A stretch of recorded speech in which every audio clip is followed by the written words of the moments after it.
Welcome to Thoughtspeak, a podcast dedicated to the discussion of K.A. Applegate's 1996 book series, Animorphs. My name is Coleman. And my name is Mitchell. And joining us once again is our friend Andrew. Say hello, Andrew. Hi, thanks for having me back. Absolutely, man. Good to have you back. Always good to have a guest. I know there might be some people out there who are like, whoa, really bringing this guy back?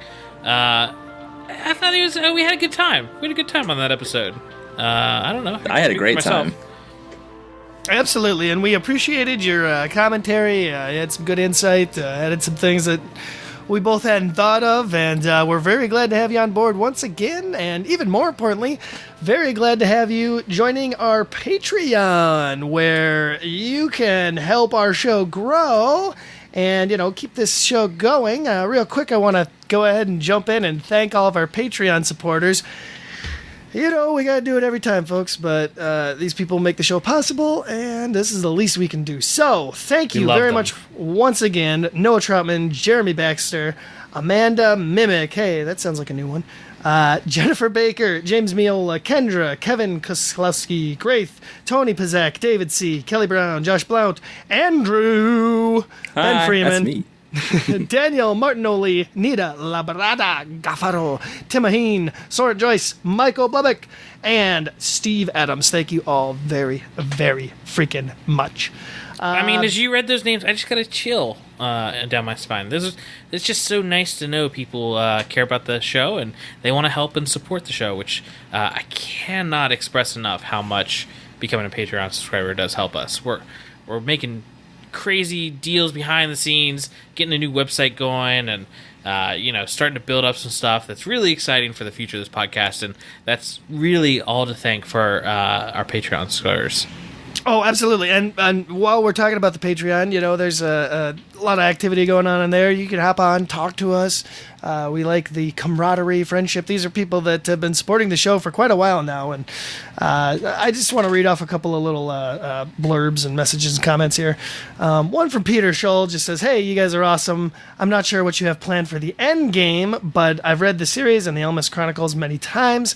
I've been listening to your podcast since the beginning, and if you have a set amount of money I could donate to let me be a guest on the Elmas Chronicles or the last book, that would be awesome. If not, keep up the work and I'll send you a big donation later. Well, thank you very much, Peter Scholl. It's very kind, and you can see in the rewards section there is actually a tier available that lists a guest slot on an episode. That is one definite way to ensure your guesting. I'm still waiting for Steve Adams to make some contact with me on that. But it's definitely one way, and another way is to just send in some demo audio recordings and let us hear how you sound. So that's a message from Peter Scholl. And also, real quick, I just want to read a comment from Kendra, another longtime supporter of our Patreon, on our previous episode. She says, okay, let me put this out there. I know the whole inciting incident of this book is effective because, A, it shows how exhausted and overwhelmed Jake has become, and B, this plot needs to start somehow, but Jake's actions by giving in are basically the equivalent of handing themselves over to the Yeerks. I mean, at this point in the series, they're more worried about dying because if they die, there's no one else to fight, than actually being worried about dying for the sake of themselves. Listening to this episode, I'm just shaking my head like, come on, Jake, come on.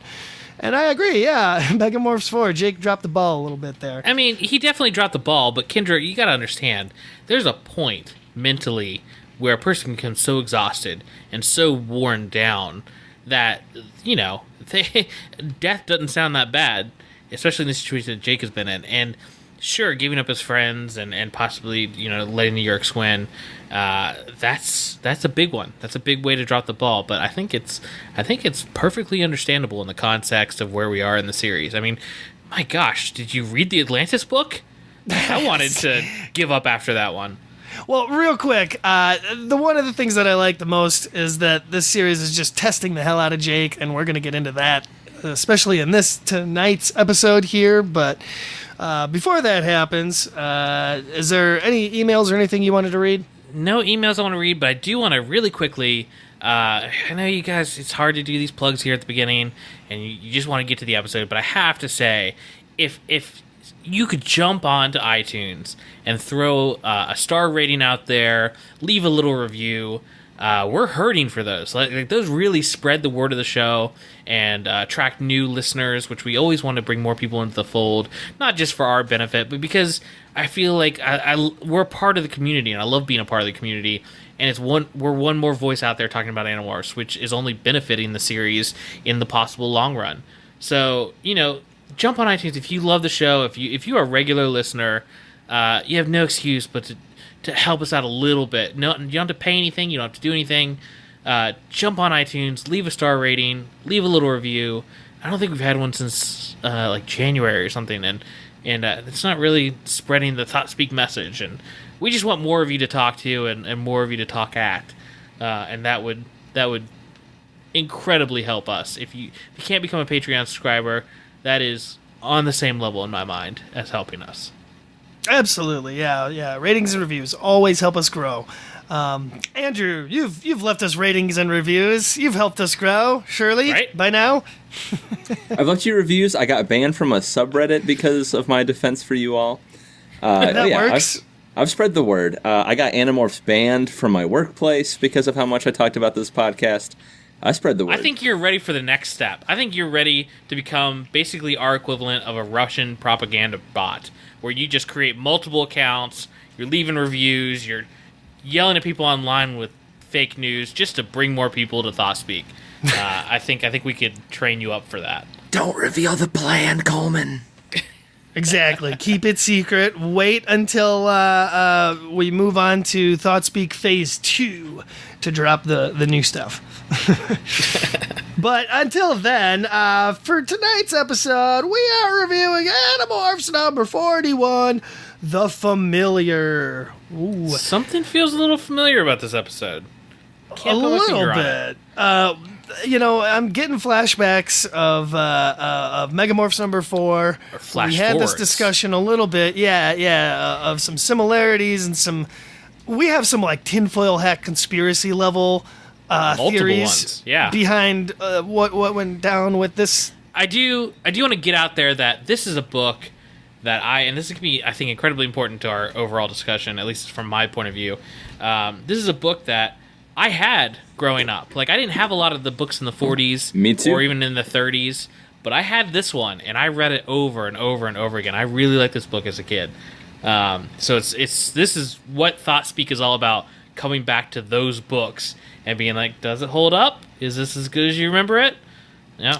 We have to find out. I'm sorry. Well, yeah, I was just going to say that I had no particular memory of this book other than the concept. And I don't even think I read it. So I had a memory of this book that I had realized in reading this one or rereading it that I had suppressed about this book, because unlike Coleman, who read this one multiple times, this book made me stop reading Animorphs for years. Wow, that's unfortunate. I distinctly remember this was the latest book that I had in my collection, because I didn't have a bunch. I had like half of them kind of spread out.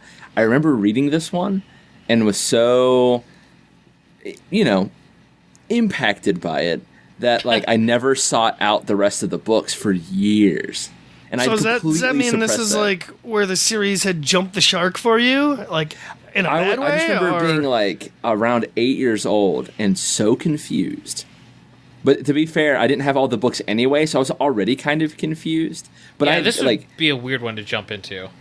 And it was like, I just remember now, thinking so that's what's happening. Okay, I guess that's it for me in Animorphs. I will say that, I don't think this spoils my review, because honestly, I could go either way. We'll have to see once we get there. But I do feel like we've read a lot of Jake books, and the one thing I really like about Jake books is that it really has a strong voice. And the last ghostwritten ones in Jake's voice have been really good. They've been really jumping into the pathos of this kid leader and what he's dealing with. And some of them get a little repetitive with that message. But in general, I think Jake books are a breath of fresh air when you've read a couple books that just don't land right.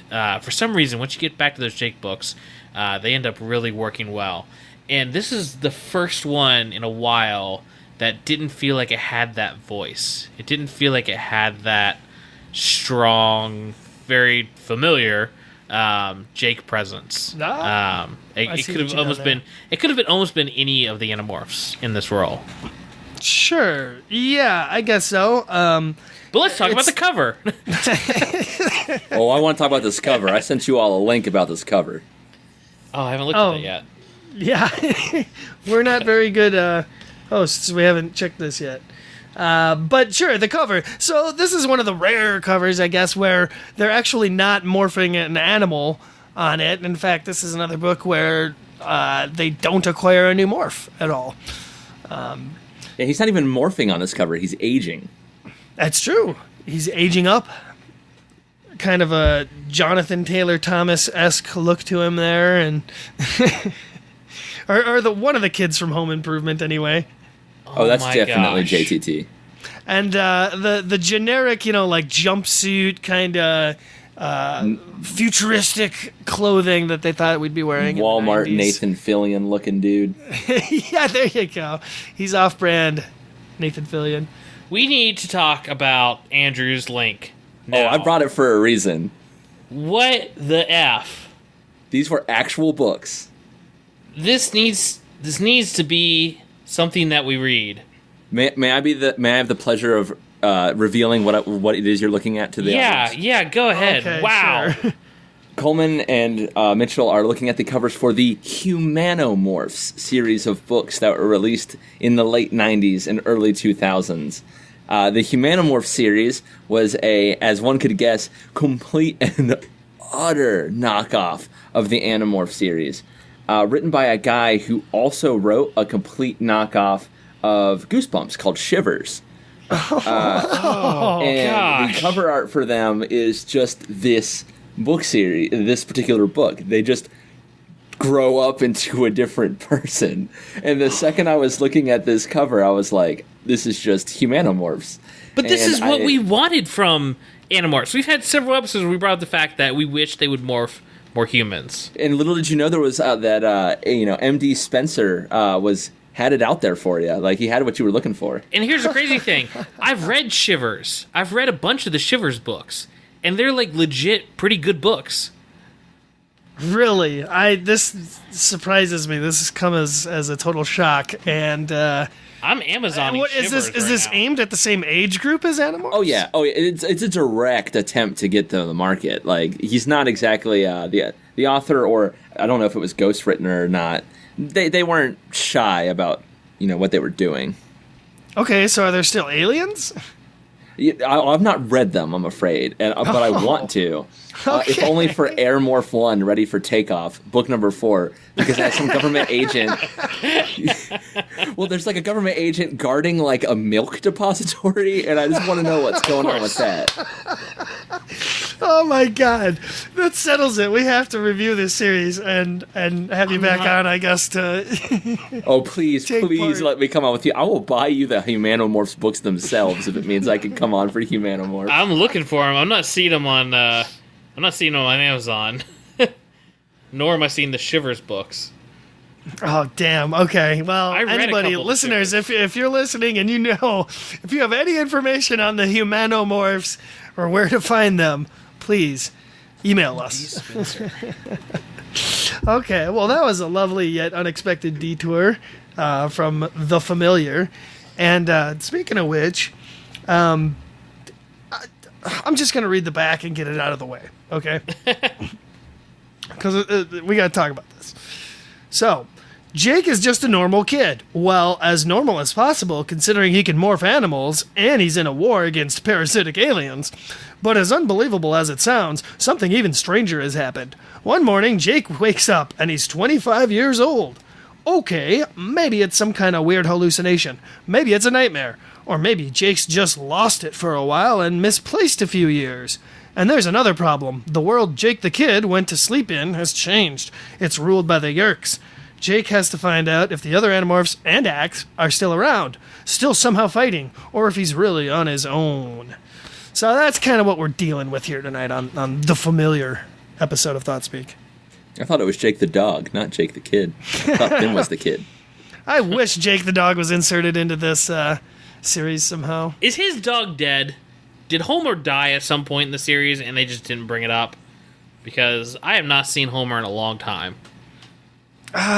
He was probably in one of the latter books here. I think Also, the Animorphs TV show would lead you to believe that Homer was a much more important morph than he really was. He morphs him like 2 or 3 times, right? Well, yeah, because the easily trained dog is probably the best animal they had on that show. Yeah, that's true. I've still never seen an episode of that I can remember. Oh, That's probably a good thing. I think it's a rite of passage to be an Animorphs fan. You gotta watch the show. I really need to watch it. The best thing about that show was the theme song, in my opinion. Yeah, I had that song. Just on YouTube my the iTunes theme for a song. while. It's pretty I had 90s the- gnarly. Yeah, it's a toe tapper. It's I a think I had the snap-alonger. PS1 game, and I think that was yeah. based off the TV show. Well, no, maybe a little bit. It had some deep cuts into the book series too. In that I video could game. literally never get past the first level. I like remember, like how in the books they're constantly collecting giant floating Animorphs coins. Yeah, are there I've read coin Animorphs. collecting and light platforming? And some like jumping on mushrooms as a tiger, and Yeah, we're very talking about faithful Animorphs, to the right? series. Oh, the Animorphs I know and love, perfectly Oh, yeah. encapsulated in the PS1 era. What do I you remember think the getting Humanimorphs game would be like? That was amazing. I remember getting a white PS1 and a copy of Tomb Raider, the one she went to like actual pyramids and stuff. I can't remember which one that is. Last Revelation or something like that. And then a copy of Animorphs, the PS1 game. That was a good time. That was like a big Christmas present, and I loved it. Even though I So- could never So- get past the first level, I would just play it over and over. So we should talk about the cover since you've already read the back of the book. I don't even know why you So this jumped the gun on inside that. cover, though. Stop. What Why about are you a going to the- scene why are you straight out of going- the book? Why are you going to the inside cover? You're like doing the back of the book and the inside cover before we talk about the front cover. What does it really matter what order? I mean, and I thought we discussed the front pretty. I guess I didn't mention No, that this we is the jumped last straight to- appearance of this model for Jake. We jumped straight into the Humanimorphs. We didn't talk about this front cover at all. Yeah, we did. Talked about his jumpsuit. Talked about Nathan Fillion looking mother effer. Oh, you guys might have been looking while I was looking up M.D. Spencer books on Amazon. Yeah, exactly. Well, I do want But to point out. What do you got to add? Did you talk about the they're out of sight, you're out of mind? No. What a dumb quote. Yeah, that's pretty even make- awful. I'm gonna agree with you on that one. And his little device that's strapped to his belt is so what they thought futuristic would look like in the 90s. Yeah. Oh, your a, smartphone doesn't look like that? neon green Yeah. sign. Or with neon my green with my sign. OtterBox on it does. A giant turn dial. And then some things that can display some very simplistic text. So so you can clearly dial into the it was internet. made by Apple, clearly. Ugh. Okay, so the inside cover. So he's got some pipes in his house, in his apartment. He's got a giant LCD screen with the Jurassic Park font that tells him what to Which- do. Which, in the book, it describes the screen as being triangular. Yep, nope, they already effed that up. They do have him looking in brushed metal to see his reflection. Like, I Also- just- Also, the view out of his window looks a lot nicer than, the post-apocalyptic chaos that it describes in the Well, book. no, it looks like a bad JPEG of downtown New York with somebody took it into MS Paint and drew some things on top of it. Sure. And then what are they those put like books a under the chair, layer. do you think? Yeah, you'd think they wouldn't be allowed to have books in the future. Is this just Like- a toilet? Is he just in a bathroom and that's the reading material? They do mention at one point that those who are, educating themselves are punished. Yeah, because the if you're free reading ones. as a Yerk, if you're reading books, your host is also able to read the books. Do you think that's Humanimorphs that's on the ground there? It could be. No, it's 3 dog-eared copies of Shivers. Ooh. Right on. Good commentary, everyone. This We're guy at a does not nailed look it. 25. As a 25-year-old man, this guy looks like he's pushing 30 in my No, eyes. see, back in the 90s, men were men. That's right. That's That's what it before. is. That's before all the vaccines made them a bunch of wimps and soy boys. I forgot. I'm just saying, You think the Yerks vaccinated their hosts? Not a chance. our generation, if you put us side by side with like the greatest generation at 25. They look like they're 40 and have like a perfect beard, and we all look like we stopped at 19 and just, got fatter after that. Hey, I've got a perfect beard, so speak for yourself on that front. I have seen your Facebook. I don't know. That Facebook picture is like 4 years old. Right on. Anything else to add, worst, Coleman? like Stringer is on host right now. You're like desperately trying to keep us on topic, but like with just awkward segues. What is happening to this show? No, I'm going for a 3-hour episode tonight. I'm ruining Andrew is everything. putting a It's all my wedge fault. between our hosting ability. Now, I feel like now might be a good time to talk about the similarities that this book has between this one and Megamorphs 4 that we You just used to be a read. master of segues. I just want you to know that. Nah, I don't give a F anymore. Not working with two people. It's too hard to be creative. Just diving right in. I'm going to push you into this room, and we're going to discuss this damn book. Megamorphs 4, what are we talking about? Oh my god! Why do I even try? I should just sit back and see if you guys can autopilot us through the episode and do nothing. I'm just gonna See what happens. Just start reading the book, and then You can just start. You can just read my summary, and we'll see what happens from there. No. Look, let's be serious. The team barely makes it out alive from an. Oh, you unbossed bastard! mission. Okay. Right off the bat, it's very similar to Megamorphs 4 in that we're right in on another mission gone awry, and it's they found a new way, I guess, to spice up the chaos, in that like Marco and Rachel kind of get left behind. Well, before that, let's calm down. Let's actually talk about the book. There you go. This opening scene with Jake fighting is, I think, some of the most intense battle descriptions we've ever seen. Like, It's this so author, gruesome. Yeah, this author right from the bat, I think, is a very descriptive author. That's like their focus, and I think they're nailing it in this opening scene. Jake's like gets cut up, and his guts are literally spilling onto the ground. Yes. And he's still holding his own. Like, if you picture this tiger should be like near death the entire time he's fighting, and they just keep throwing even more at him. It's crazy, and it's really well done. I really like this opening scene. And Well, yeah, they you get don't into Marco and Rachel fighting with each other, and they're it's a very new Animorphs. Like, we haven't really seen them in this kind of situation before, but it's very familiar as well. Familiar. For me, like, it's not like it's just like a level of gruesome that, like, I know the Animorphs gets violent, obviously, at a lot of times, but I'd forgotten how, like, just visceral, literally in this case, it gets when it's not only does his guts get ripped out, they just keep bringing up the fact that his guts got ripped out. Like, he keeps talking about, like, oh, but don't worry, my guts were still on the And ground. how it feels. Like I said, this author's very descriptive. So he's talking about how it feels. When you see Marco, he's beat up horribly. He's like, his arm's broken or something. Rachel has blood in her eyes from this huge gash and is in her losing her forehead. mind. Yeah, she's out of going control. nuts. So it's cool because it's Rachel. I know that we talk a lot about her, just violent, crazy and stuff. And I think in this scene in particular, it's a mixture of her actually just being confident that she can handle the fight that they're in, and then also letting that bear instinct like flood through the gates. I think she gets and that's why she likes the bear so much, is because it really does give her a kick of adrenaline as well. And it comes out completely here. But this is also a book very near an entire book dealing with Rachel's violence-prone. Rachel's just becoming more and more of this kind of like psychopathic sociopath who is very adamant about just wanting to fight the Yerks and F them up. I think she's becoming like very realistically unhinged, because having that layer that they've been talking the whole series about her wanting to become like actually being this warrior woman or whatever. I think it's cool how that starts out as like, oh yeah, Xena the warrior princess, whatever, blah blah blah. She has that base layer, and this is her at the forefront.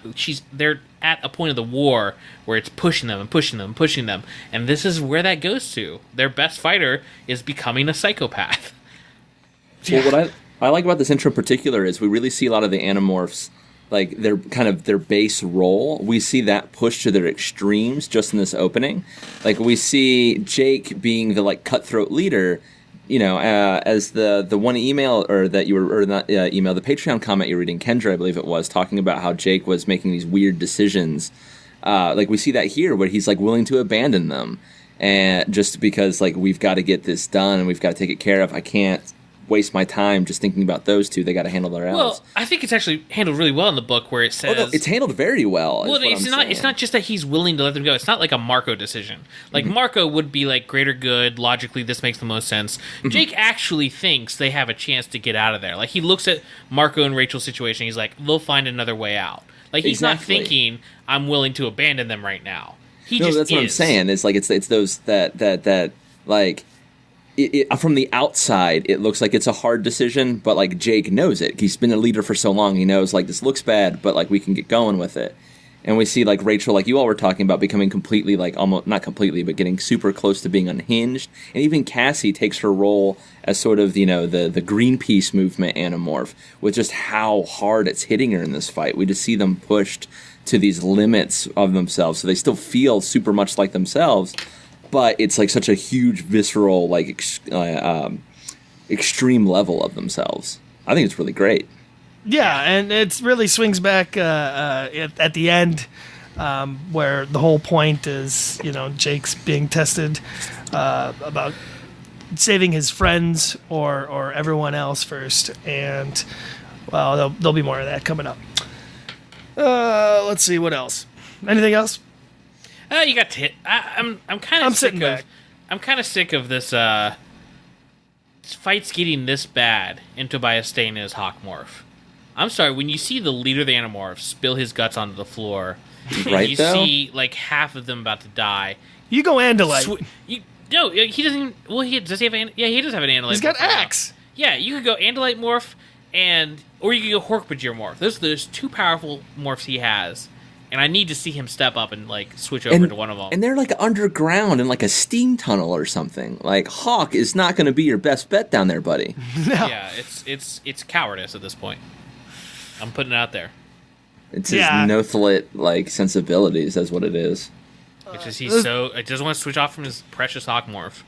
Well, because if he switches off from his precious Hawk morph, then he's not the cool brooding Hawk emo kid that everyone wanted to put in their locker. He is definitely becoming a little bit more like weirdly antisocial and kind of uppity. Yeah, I like that. They even reference that in this book, that ever since he was tortured, he's becoming even more of the loner wolf type. And that makes sense that he'd stay in his Hawk morph. He doesn't want to morph. He doesn't want to probably even be a part of these missions anymore. He's getting more and more distant. Yeah, everybody's really starting to lose their shit. As clearly indicated by this book, where, Cassie kind of has her little breakdown right after the mission and is, feeling about as low as their enemies are. To go into, I want to read that book more mode. I almost said morph, which is kind of cool too. I want to morph that book. They said they were running out of ideas. I know there's only so many Star Trek episodes you can rip off, but I do wish we could have continued the series a little further and actually seen the Animorphs break. Like, we see them get close, we see them going down that route of the war taking its toll, but we never see the Animorphs as a group actually, actually break in half. And I would have really liked to have seen that continue the series, and then coming back together. And, I mean, that would have been a crazy arc. Especially if it was You could also Cassie. argue that could happen, like, every book. They do have a lot of mental breaks. No, but I want like a continuation, like where Marco walks away from the fight, and Jake absolutely blows his cover, and it's because of some stupid decision he made. I was about to say, like, and Cassie, like, becomes super military and, like, will do anything to do the mission, and I'm like, oh, wait, that is this book. Yeah, exactly. Yeah. They've gone through a lot of these ideas, I feel like, at this point, but... I know, but you could have, like, a more intense focus. The going, I think, story arc for Jake now is just testing the hell out of him, putting him in all these awful situations. Just like that last book, he was the one who kind of set that whole situation off. And, in this book, he's unable to kind of give Cassie the consolation she needs after this event. He's unable to really look his team in the eyes and, act like a friend again. He's gone into leader mode, so to speak, and I think his arc now is that, he's torn between his obligation to be a leader of this resistance army as well as a friend to everyone, and it's hard to balance those things because leaders know they need to sacrifice their pawns sometimes, and Jake feels like he can't do that. But there's this weird inciting incident, I guess, with Tom as he returns home, kind of tired and wearing his biking outfit. I also really like this. I really like that we get to see a scene in the book series where every interaction with Tom is him on edge, thinking through every decision. It's and that so Tom good. is actually, we find out Tom is actually on the lookout for this sort of thing. You think that Tom has like bigger things on his mind, and he probably doesn't think his kid brother is part of the Animorphs. But a Yeerk presence in his house, even after the mission, Jake is on mission. He's an Animorph. Yeah, Other than all the other Animorphs, Jake still has to be on his game. And that just puts even more stress when you think about it on his life. For a thing that seems stressful to me, and it's a weird detail to pick that up on, I think, but it's the way he describes him coming home after this mission. We see him say I knew I should have helped Cassie, but I didn't, which was super powerful to me. Just seeming yeah, I know I am being an awful friend, but I can't handle it. And then him coming home, and the first thing he does is start to eat pizza. And not because he wants pizza, but because he knows he needs to eat, to keep himself going. There's something about how mechanical he's seeming at that point, being I think that's the most right. realistic thing right here, real quick, is when he's going up to the house and he's like, I've got regular clothes stashed in the garage. I put those there. It's the smart thing to do, to go in there, change into them. But I'm too lazy to do it. It's not lazy. It's just exhaustion. And it's I get it. I 100% get it. But that's Wait, I want to go back to what Andrew said, and I want to actually read that part because he's right. It is really good. This is right after their escape. Cassie says, "Every day we're more like them." She persisted, "Aren't we?" Tears welled over her lower lids. "Jake, I didn't have the energy for this. The doubt, the introspection, the analysis. I just didn't have the energy." "No," I said flatly. "Why was she doing this? Why now?" "Yeah, we just had one of the closest calls I could remember. We'd had to scrap the mission, and now the new Yeerk pool entrance would open on schedule. But the brutality was nothing we hadn't done 100 times before." She began to cry almost noiselessly. I knew she needed to talk things over. She needed to work through the confusion we all feel after a battle, and she wanted me to help. But I walked away. Boom. Which is really good. I think this is cool because it's also very similar to a real relationship where Cassie probably wouldn't break down like she used to like this as much anymore, even after a really bad battle.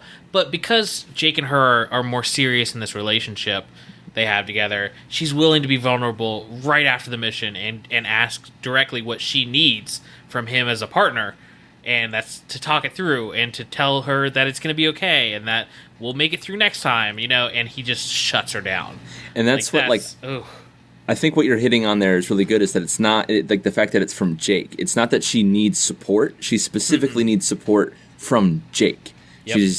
She doesn't go to Marco or Axe or anyone for help. I actually like the way Jake is just make sure Cassie gets home safe. To show that obviously he still does care about Cassie, but I he actually just can't. think, as much as I'm not a huge fan of early series Cassie and Cassie in general, I do think this is I think this is a good point of her being vulnerable. You could chalk this up to just her being Cassie again or her questioning everything or whatever. But I do think this is directly about her relationship with Jake, and that's what makes it better than those previous times she's done something similar.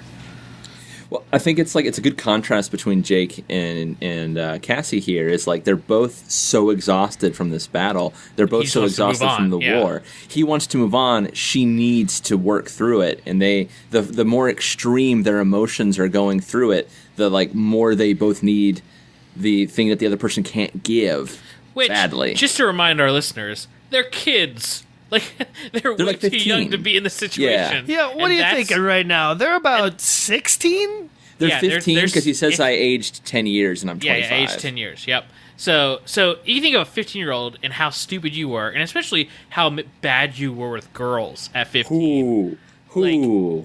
This I don't is- want to. Please don't make me. Well, this is Jake, like, not knowing what to do or how to comfort her, and just being too young to be in this situation, and obviously not handling it well for her mental health benefit. But so. yeah, well, it's not mentally healthy for any of them, the situations they're in. But Jake certainly doesn't know how to provide what she needs, obviously. I wish you would have gotten a little scene here where it's like, because Tobias doesn't morph in battle anymore for the most part. It would have been great if he was like, and then Tobias morphed to Hork-Bajir and flew off. You'll believe a Hork-Bajir can fly. I think it would have been Not with that interesting attitude. if he, like, morphed his Tobias morph at this point, like, just to give comfort to Rachel or something. And then like, he just pulled out a morphed- skateboard and skated away. listen to some... Tobias out! What how are some heartfelt. 90s emo bands? I was about to say How- Fall Out Boy. And it's like, that doesn't- Boxcar Not Racer. 90s, it's like- Oof. Audio Adrenaline.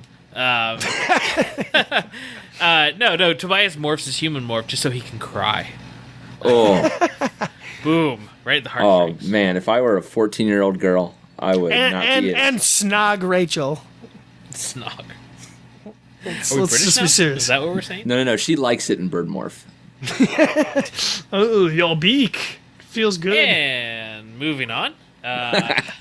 Jake is in his house, and we talked about that confrontation with Tom, You know, where it's every move, every sentence he says, he's kind of... This entire book, where I'm feeling very much like the Megamorphs book in that it's like, okay, it's a race to reveal, what they got to do to appease Krayak or the Elemist or whoever, the Drode, whoever's back to pull the cosmic strings. But, we get nothing of the sort other than that weird little, is Tom on to Jake kind of moment. And then Jake just wakes up in the future. Well, I just want to say, just at this point of transition, real quick, I want to say, up until this point, even though it's similar to the last book in Megamorphs on how this opens and stuff, this is, like, in a short story form, one of the coolest and, I think, very Animorphs-y openings of any book. Like, this is a really good Animorphs opening.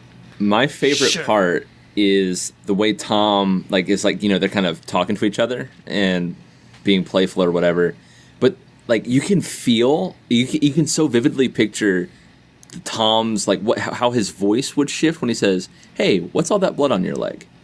Like, Oh, yeah. you can I can shift in the so room, feel the that, and that's And one step really further than great. that, and then Tom standing in the doorway longer than he should, and he just stays a little longer. Oh man, And it's a shame the rest of the book happens. Oops, spoiler for my review. Yeah, right on. I could see, after he rolls out of bed here with the siren going off and waking him up and whatever, and he stares out the window and, figures out he's aged up. And then it'd be like, roll the title and the intro. dun, If this dun, were dun. Episodic. What was if this in were that episodic. pizza? Yeah. Do you think he's like a pepperoni guy or like a sausage, or is that pure He cheese? accidentally ate Supreme. Oh, Hawaiian. What? Never Ooh. again. I like Never Hawaiian. again. I don't care. yeah. Anyway, so he wakes up in the future and he's 25. Anyway, and then he finds a robot named Bender and a cycloptic woman and joins a delivery. I might be thinking about a different. He's got the Medium. jumpsuit for it. Yeah, I don't want to date this podcast, but I just turned 25 and it felt like that. It felt like I went to bed at 15 You're and woke not up dating the 25 years podcast, old. you're dating yourself. I just turned 31. I'd date myself if I could. Oh, I would not. I've done some bad things. I would not be into me. But I'd fool no. around for a bit and then drop me. Okay, so yeah, like a lot of us expected, I guess. The future sucks because it's largely Yerk run. Now, The do have- Megamorphs 4 was a flash back to the start of the invasion. This one's a flash forward to the very end of the invasion. And we do have to talk about the other Animorphs book that did something similar at the The beginning of other the series. What about the other? No, not the other. It was a Or is it largely about the other? forgettable book. We have to talk about the other Animorphs book that did something similar, where they flash forward to the future. Rachel ate Tobias. It's kind of a similar setup to this. This as the Stranger, yes, number Yes. 7, the first Elemist book. Yes, and it's I do believe. and it's a really great book. I love how that book handled the future, and this book takes some elements from that. It's kind of similar. That one was more of like, right after or like at the apex of the Yerk Earth invasion.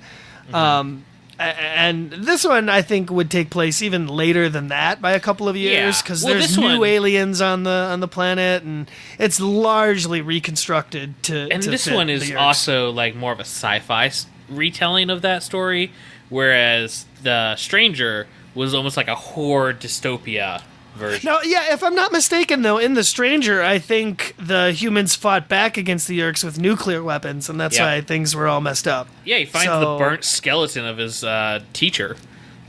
Right. Old Chapman. This one... And then out of nowhere, it hit like, Chapman. This one's very, like, speculative sci-fi. Like, this feels like something that, like, you would read in, like, some magazine in the 80s. For some reason, I always compare it to Fifth Element in my head. Tales from space! Like one of those things. It makes me think of Archie's Weird Mysteries in the future. There you go. Oh, Sherlock Holmes in the 22nd century? Oh, can I start singing the theme song? No, I won't sing the theme song. Oh, I love the theme song, though. Definitely go YouTube it, everyone. Listeners, I'll be the one to tell you that they were talking about the stupid Archie's Weird Mysteries for like 20 minutes before the podcast started, and they just been waiting to drop it. It's just what we had to deal with that was on TV before we went to school, so... Oh, and you know what? Like, the kids these days won't understand the true glory they could have had. You know what? I watched Batman the Animated Series, Teenage Mutant Ninja Turtles, Real Ghostbusters. Those were good shows. Animaniacs, Freakazoid. Tiny Toons. Beast Wars. Why don't we just become a nostalgia-based podcast and talk about all of these beloved, cherished properties? We'll make the Loot Crate podcast. Well, we might even talk about the little-known Hanna-Barbera Animorphs cartoon show. That would be... Just imagine what that would be like, by the way. They made a Godzilla TV show, so why not go? And I know, it'd be ridiculous. There'd be like an added little mascot called Blip Blorp or something. Yeah, he'd be they like would make Axe the monkey mascot. mixed with something. Yeah. They get a little Ged mascot with his weird little long leg. Oh, I would watch that. I would 100% watch that. It's Glippy Glorp. The Ged. Yeah. Not a human. Hashtag I want that cartoon. Yeah. So the future sucks, I mean, where do you go from there, right? He's got a clock yelling at him that he has to go to work. Which, as the same age as him now, I know that feeling. Right. As if he didn't know that was like what he had to do. Look. I'm pretty sure that's all the Yerks do is go to work. He's got an annoying alarm that wakes up in the morning to go to work. His room is too small. His bed is too small. His food is bad. How is this different from adult life? Exactly. No, that's why he just it's just an aging on the cover. This is why it's called The Familiar. It's a familiar feeling to all of us. I was gonna say, and it's also familiar to any TV show or movie that has that like fish out of water kind of story moment where he's just kind of like in a daze, like where am I? What is it? Like whenever somebody wakes up in an unfamiliar place, especially when something sci-fi weird has happened, like body transformation, which just happens to be the case because he's older. So he's just kind of wandering around in amazement, in a daze, getting shuffled into this daily Yerk controller life mix, and ends up, on a shuttle, following the other jumpsuits to wherever the hell they're going. The weird, space Garfield are like, Mondays, am I right, fellow Yerk controller? Like, it's bizarre. I do like that. Unsettling to see them still making small talk, as if they were humans. It's so creepy. And you're like, don't do that. Don't be like that. Because it normalizes it. It's like, this is life now. Like, this is the Yerks have taken over. I do like when he wakes up, he's pretty much in a daze, but he just starts listing off, what is this? Is this Saria Rip? Is this Zelemist? What's going on? Like, he just kind of is immediately, so many of those fish out of water stories, like you're talking about, they spend so much time trying to figure out, what could have caused it. And he's like, all right, I got a list of suspects. I got to figure out which one it is. But for right now, I just got to stay alive. Yeah, he's like, all right, I'm going to figure it out later. I've dealt with this kind of stuff before. I just got to make sure they don't kill me before I can find out. Yeah, that he's feeling the flow. He's riding the bus to the end of the line for some freaking reason, and it drops him off on the lowest bottom level after he's like, well, maybe I'm sick, maybe I'm not feeling good. I gotta go get some meds or something. The old host body's acting up, and he has to like constantly reaffirm that he's not a controller. He's like, I am Jake. My name is Jake. I love that. Like, I love that so much. He's got to reaffirm his humanity and just make sure that in this horrible alternate future there isn't like a yerk lying dormant in his brain or something. Which it's weird. It was like a subplot throughout the series or throughout this book that he was like, maybe I'm still thinking for myself, but do I have a yerk in my head?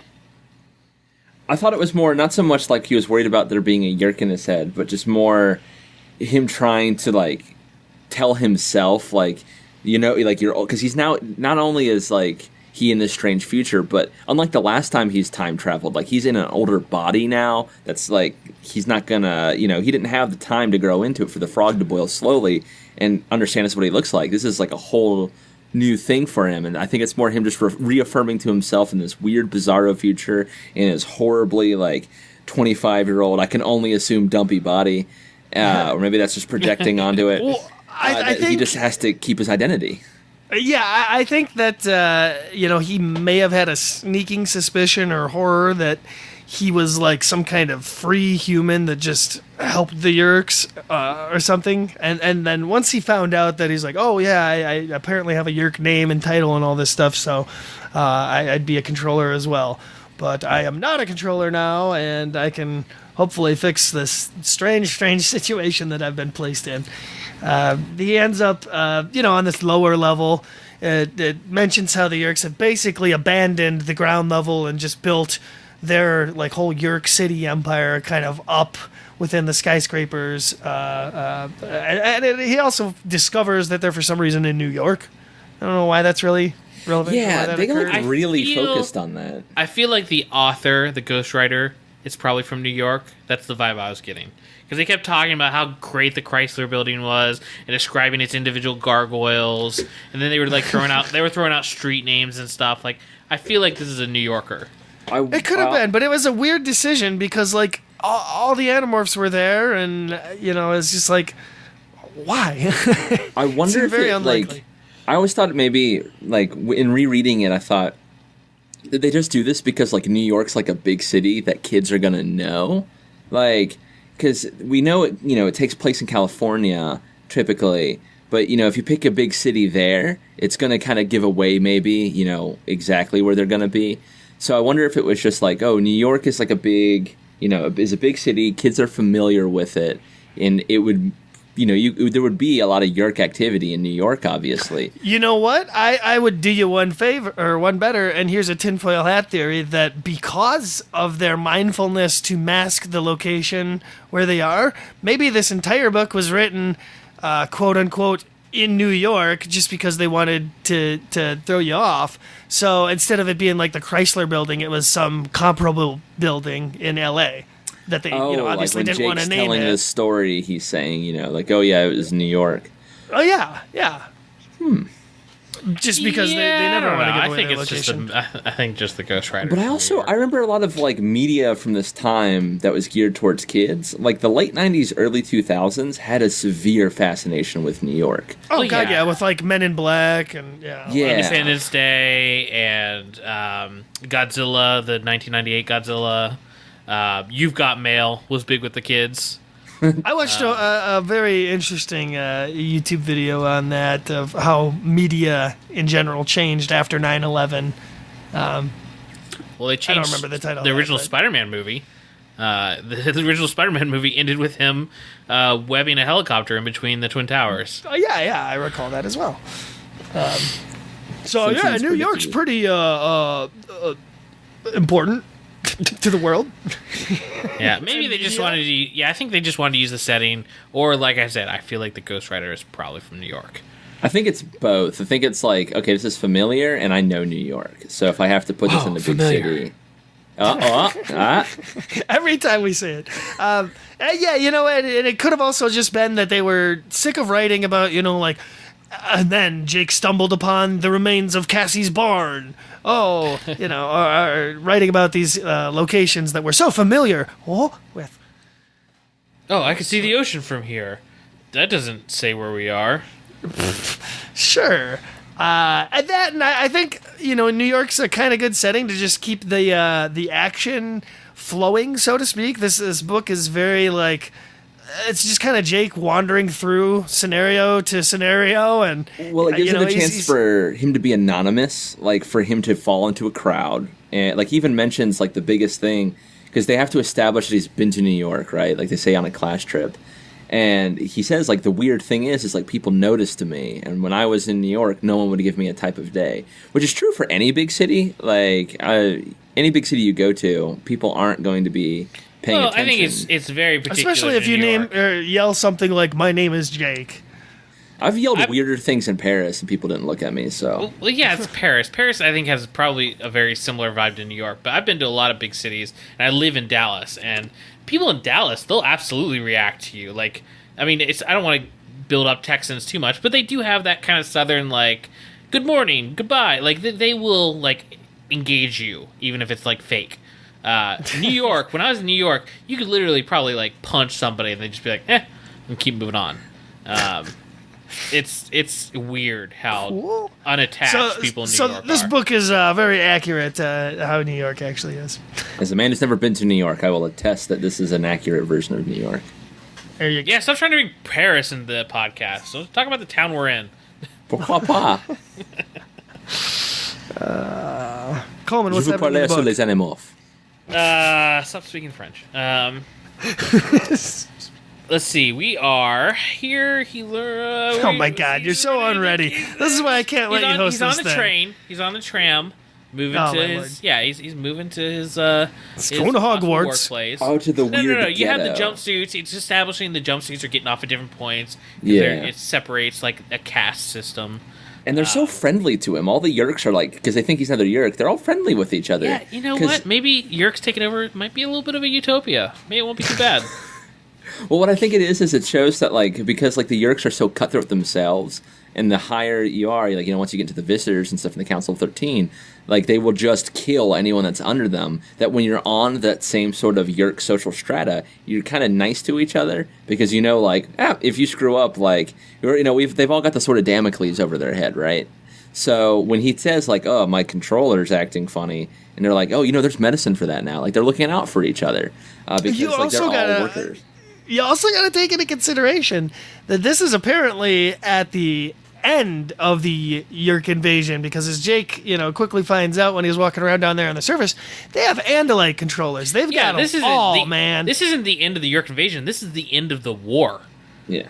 The Yerks have won. This is the Yerk Empire. Yeah. So without an enemy to fight, there's obviously going to be a societal shift for these Yerks, as we see with this whole... the EF, the Liberation Front, or whatever. I would like to think that the domination of the Orf homeworld is what finally let them overtake the Allies. Oh God, the Orfs, the biggest space dorks in any history, any story. This is a very strange security alien one-off for this.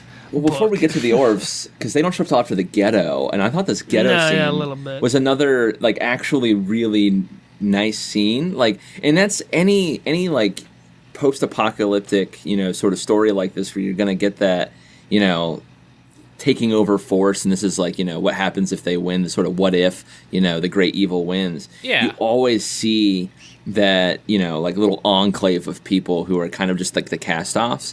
Have y'all ever seen the John Carpenter movie They Live? We're good. I'm sorry, I'm sure that was a relevant tangent, but we are going tangent crazy. You're right, but it's relevant to this scene. Yeah, I want to jump ahead a little bit. He's on the train. He makes up an excuse to not get off his stop. Let's talk about him getting into the ghetto and learning about the EF. Let's jump right into there. That's basically where I was at, because he runs into it very quickly at the that's the They Live thing is the ghetto. Yeah. So let's talk about that. What happened to that? Let's continue. He runs from Texans. He finds the refugees. That's I think important to the rest of this plot. Is that he finds some refugees in this building underneath him, and it's seeing like the surviving humans, kind of. Well, it's not just that. These are people that are unfit to be hosts. So it's not just humans. There's like other aliens. It's walking around out there, and they're disabled. Some Ged. They brought disabled. Ged to Earth for some reason because of the perfect host body. Yeah. Oh yeah, those. The only thing I could think of is if these were controllers that were like functional, and then they were assigned to Earth, and then either the body got damaged or something else happened, and so they were disposed of. Yeah, you got to think. This is getting kind of dark for the podcast, but you got to think somebody who, as a controller, if they find out like they get leukemia or something, like. Oh, you know what? They didn't mention it, but do you think Myrtle was walking around down there? Oh, he had to have been. Who? Myrtle. The Vickle. The Vickle, Myrtle, with the other Andalite Veckles. The tail. Yeah, I completely forgot You about totally forgot about Myrtle. Like who? Like Moaning Myrtle? That's Harry Potter. Well, this is what I was saying. Like that scene you have to have where you see the downtrodden, like to establish that there's still people that like they're oppressed by this awful like force. I don't know if that's so sarcastically. The Yeerks are awful. But there's still they do it people really that well are like here. waiting for some kind of hope to come along. And Well, they've like change given up. things. Yeah, Like, so then and all the that's- refugees. These people have, but So there's then all free the humans refugees that die. Just throwing that out there. All those people we just saw who are the downtrodden are killed. Is that implied that they all That die is in this heavily ensuing implied, bomb blast? and they talk about it in multiple different points throughout the book. So yeah, Just like the scene in They Live. just like They Live, a reference no one listening to this podcast will get, but I appreciate it. How do they not? They'll get it. Dude, kids Listeners, don't write watch in if They you Live. got the They Live. I have worked at a film school, and these are kids who dedicate their lives to film, and even they didn't see They Live, and it saddens me. Hey, I know of They Live. I just haven't dedicated my time to watching it yet. It has a ghetto that makes me think of this. Is the only reason I brought it up. Is it has like that same sort of. Well, that and Spawn. every video game, TV show, movie with a dystopian future has this small pocket group of people that are somehow eking out a living still. But I mean, this book doesn't do it any different. And a lot of this is Jake running from Texans too. I'll say. And Orf. He's constantly running from scene to scene from Texans and Orf. Yeah, you want to talk about the Orf now?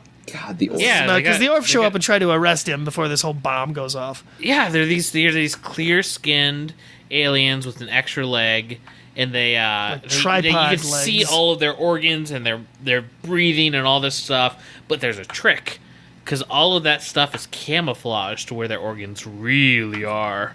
Yeah. Oh, sure. And they've also got one giant eye on like a big stalk that kind of Which I thought was focuses cool. on you. I and pictured these the way they tripod- described like the irises or the pupils was really kind of interesting. How Yeah, they like, glow different colors, which is cool. They like rotated. I don't know. It just made it very, very unsettling. These I are the pictured like the weirdest different aliens. eyes from Naruto, the Sharingan. Oh yeah, I kind of like that because Yeah. they like orbited around the pupil and Yep. yeah, very unsettling. Except for their giant ass video game like weakness / flaw where their eyeballs apparently glow in the Well, dark. It's the opposite of a video game, though, kind of with their organs and stuff. Like, yeah, their eye glows and stuff, but the idea, like, if you play a video game, I'm playing the new God of War right now, and it's incredible, but it still has that kind of, like, video game trope of, like, the weak spot glows in some enemies.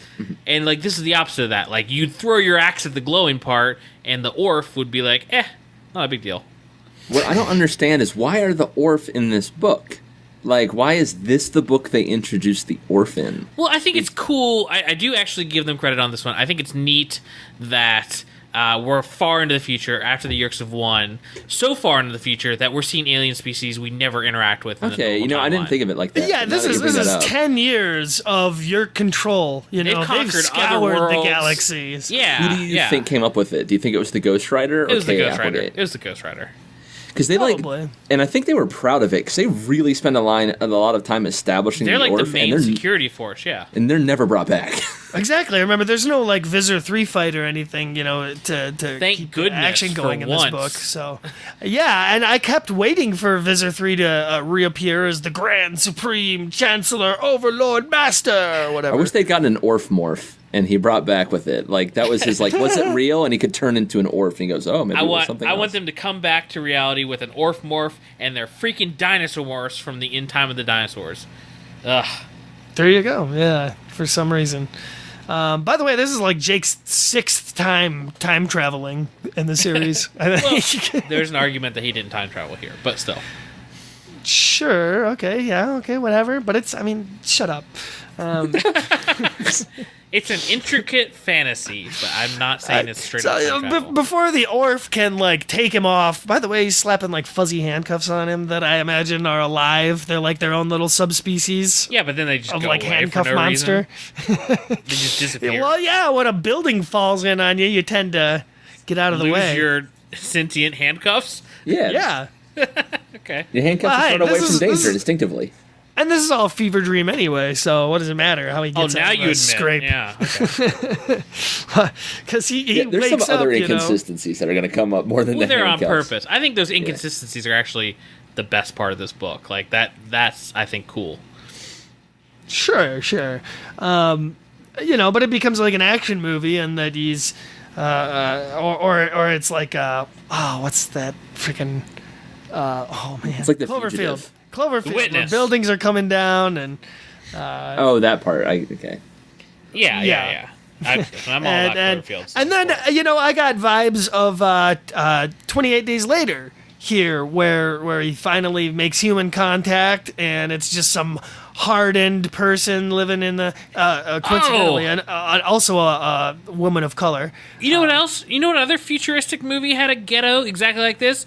Judge Dredd with Sylvester Stallone. Almost exactly like this. I've not seen it. I find it highly entertaining. Yeah, I like it.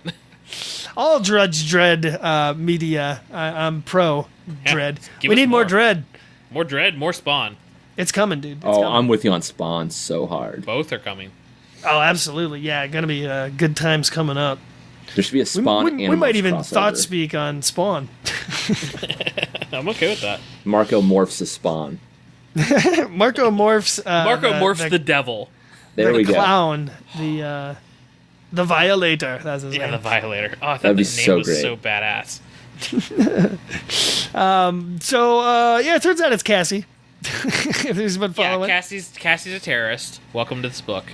She's alive and kicking, and she's only 25, but for some reason I envisioned her as like really old, like freaking like 60. For she's some got reason. some wrinkles after what she's been going through the last 10 years. Like she looks older. I pictured her as the kind of the woman who with Picard in First Contact. If anybody catches Oh that yeah, reference. totally. my God. Just I can't first picture thing that in my comes to my mind, mind. but Yeah. Yeah, but she that would be Cassie, like grown up as like this eco-terrorist. Like that's what I picture instantly. Okay, yeah. Well, either way, she's like battle hardened, and barely gives Jake the time of day. He follows her back to his secret base, and that's when she really takes notice of him. And she's she none too realizes thrilled. he's on the project to turn the moon into a Kandrona. Well, it's also what was it? It's a Sports Illustrated page that lets him realize it's 10 years later or something like that when they're talking. Like he just so happens he's like, "Oh, my dad just got this issue of this magazine." What a weird way to date it. Like it works, but it was such a weird thing where it's just like, "Oh man, this Sports Illustrated just came in. It has to be 10 years." And she looks at that issue, and I know it has the date on it, but in my head, like Cassie just knows Sports Illustrated. Like, "Oh yeah, that one came out 10 years ago." It was the swimsuit edition. Oh, She it must had have to have known been. that it has remained untouched since, they... Because you got to think, too, that night where supposedly Tom had either killed or taken Jake controller,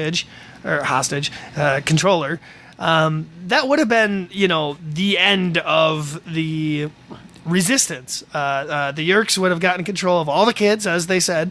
No more Andalite bandits. And knowing what they know, no more Andalite bandits in the way. Let's go full bore. Visitor 3 would be like, well, nothing's stopping me now, full on invasion. That's the biggest clue in that this is a fever dream or a test.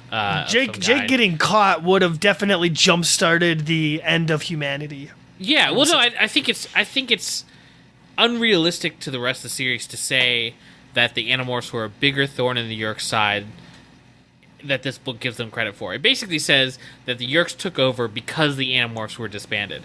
I don't think that would have been the case. I think it would have been. I think they're the only thing holding back the Yeerks. The Animorphs were a huge annoyance to the Yeerks, but I still think the pacing and most of why Earth wasn't taken over by the Yeerks is because of Visor 1 and what we've seen so far. Like, the only thing holding back Visor 3 isn't the Andalite Bandits. To argue with you further, I would go back and say that the whole point of Megamorphs 4 was to show that absolutely everything the Animorphs have done served a purpose in slowing down but I'm not talking about an alternate reality. I'm talking about the reality we've seen in the books. And I think that reality is the Animorphs absolutely hurt them, and they absolutely slow them down in some situations. But the Yeerks invading Earth is literally a snap of the fingers of who's in control. And right now, it's the Council of 13 and Visor 1. That is the only thing stopping a full-scale invasion of the Yeerks. And that goes away, which is what prompts a full-scale invasion of the Yeerks in this book series. But I definitely think that taking the Animorphs hostage or making them controllers and figuring out everything is definitely the jumpstart of the full-on invasion. I'm gonna be the middle guard here. I think it's both, because I think you're right in that it's the Council of 13 and Visor 1 holding back. But I do think that it's up to a certain stage. They think the Andalite Bandits are like a bigger problem than they actually are. They think the Animorphs are a bigger threat than they are. So once the Animorphs are taken out and they realize, oh, it was 6 of them. And yeah, I said 6 because Axe is an Animorph. I don't care what the back of the book say. I think that's when they start like, oh, okay, I think there's that. I think that it would start. I don't think it would be super immediate because I don't think it's the only thing hanging in the back. But I do think it would be a big part. I will concede to Mitch in the sense that, but I still think this book is wrong. The book basically says the Animorphs fall. I've got my own theory on that. Hold on. The Animorphs fall, and that allows the Yeerks to take over. I think it's more likely the Animorphs fall, become controllers, that through the controllers, the Yeerks find out that Visor 1 is a traitor, and then the Council of 13 allows Visor 3 a full-scale invasion. That's the more likely scenario. Sure. Whatever. I think for this book, though, the reason like it happens so immediately is because like I want to put myself in the camp where I think that like I want to kind of give away what I think's going on in this book, in that I do think this is very much like a Jake's subconscious or conscious being manipulated by something. I think Jake thinks that if he's not the leader and he's not there, that the Animorphs will instantly fall, and that's going to end Earth. I think it's like a fear of his manifesting. Like, yeah, his stress. Okay, yeah, I like that. And that could be. And that's why it's that issue, is because he talks about how he just got that issue a couple of days ago. That's fresh in his mind, and your mind's going to use things that it knows. So whatever force is manipulating this this sort of hallucination or whatever this is, that force sees that this is a good way to kind of sell what's going on, being like, oh, okay, well, he just got this issue, so we can reasonably assume, like, I can make him figure out with this. My crackpot theory for this book is that Axe and Tobias are playing a wacky prank on Jake, and that this is the Andalite equivalent of like a Vulcan mind meld. What if we put too much cough syrup into Jake's, morning? It's that Ilsapar root. Into Jake's pizza. Yeah. They wanted Jake to calm down, so they like spiked his drink with some Ilsapar root, and then he overdosed on it, and this is just what happens. It's like, oh, we didn't know what happened to humans. It makes them imagining dark futures exactly 10 years to come. They could have had a final chapter on this where it's just Jake like laying in bed, just fever, like sweating and like unconscious, and Axe and Tobias like, okay, don't freak out, it'll wear off, it'll wear off. Hit Tom over the head. And I just want to put to record the idea that came into my mind that Axe has built a scoop in Jake's backyard and camouflaged it. It's like the worst placement ever. It's not camouflaged well, and Tobias just hangs out in Jake's treehouse, which he has for some reason. There's like a periscope that goes directly up to Tom's window. And Tom never notices it, like no matter what. So, if you're listening to this podcast still, we're an hour and 10 minutes in, and we're trying desperately to not talk about this book. Quit trying to time stamp us. Let's just have fun. Let's just enjoy. I'm just saying we're over an hour into this book, and we are trying desperately to not talk about it. Yeah, and you know what? I had to pee an hour ago, but here we are, soldiering on. So, we were just talking about. We're almost at the halfway point, in fact, of the story, really, because he's met Cassie.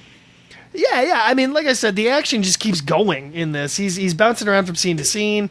After his little weird interaction with Cassie, learning that she's now a controller too, but this whole Yeerk liberation movement is kind of the main force against the Yeerks right now, and she hints that there might be other leaders and stuff, people that Jake needs to meet with, and she kind of dismisses him for the time being and says they'll meet up later. And again, this is just so that she can be taken hostage later and used as a pawn. This is the scene where she reveals her Yeerk and her in cahoots, right? Yeah. And, Jake's very sickened at the thought of, oh my God, we're at the point where we're basically having to interact with the Yeerks and he sees them on the same level. And Cassie's brought this up before. She said that, there's probably Yeerks that don't want to do this. What if we could work with them? And so I think it's a cool, extrapolation that in this possible future, Cassie is working with a Yeerk. It's weird that there's no conversation about whether Jake's got a Yeerk in his head, whether he's a controller or not. She just assumes right from the beginning that it's really Jake. Yeah, it's kind of skirted around, I guess. I think she's too into the idea that the opportunity Jake presents to really care.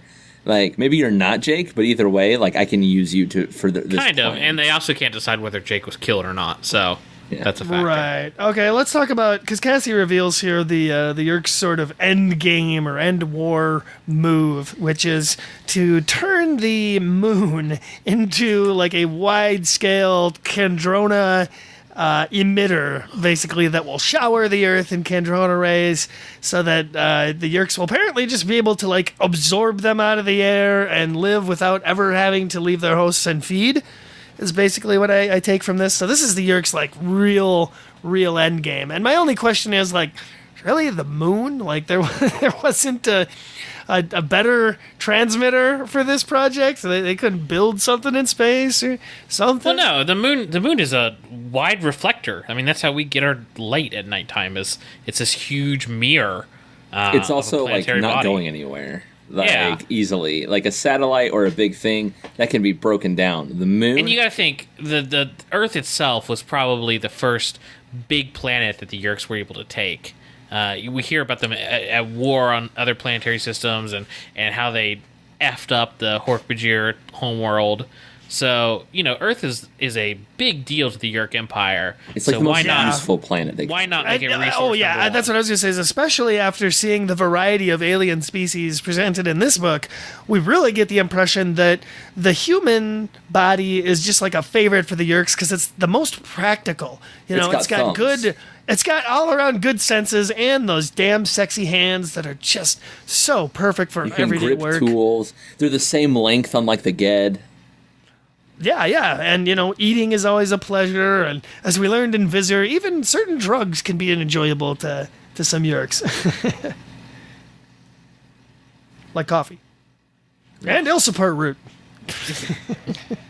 We did talk about our Andalite doobies in the last time I was on the show. I wonder if that's exactly.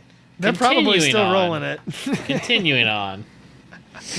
They're going to turn the whole moon into a Kandrona dispenser, and Jake's got that to worry about now, while fleeing from more Taxons and security forces and Orphs. And Orphs and Dwarfs and Beat-Bop Borfs. Yep. So Jake's all right, you know what? I'm just going to go to work now and see what's up at the beautiful Chrysler Building. Have I told you how beautiful this Chrysler Building is? It's super beautiful. And gargoyles all over. Yeah. And, his mission is basically just okay, survive weird future, get back in time, stop Yeerks, all the typical things on a Monday. It's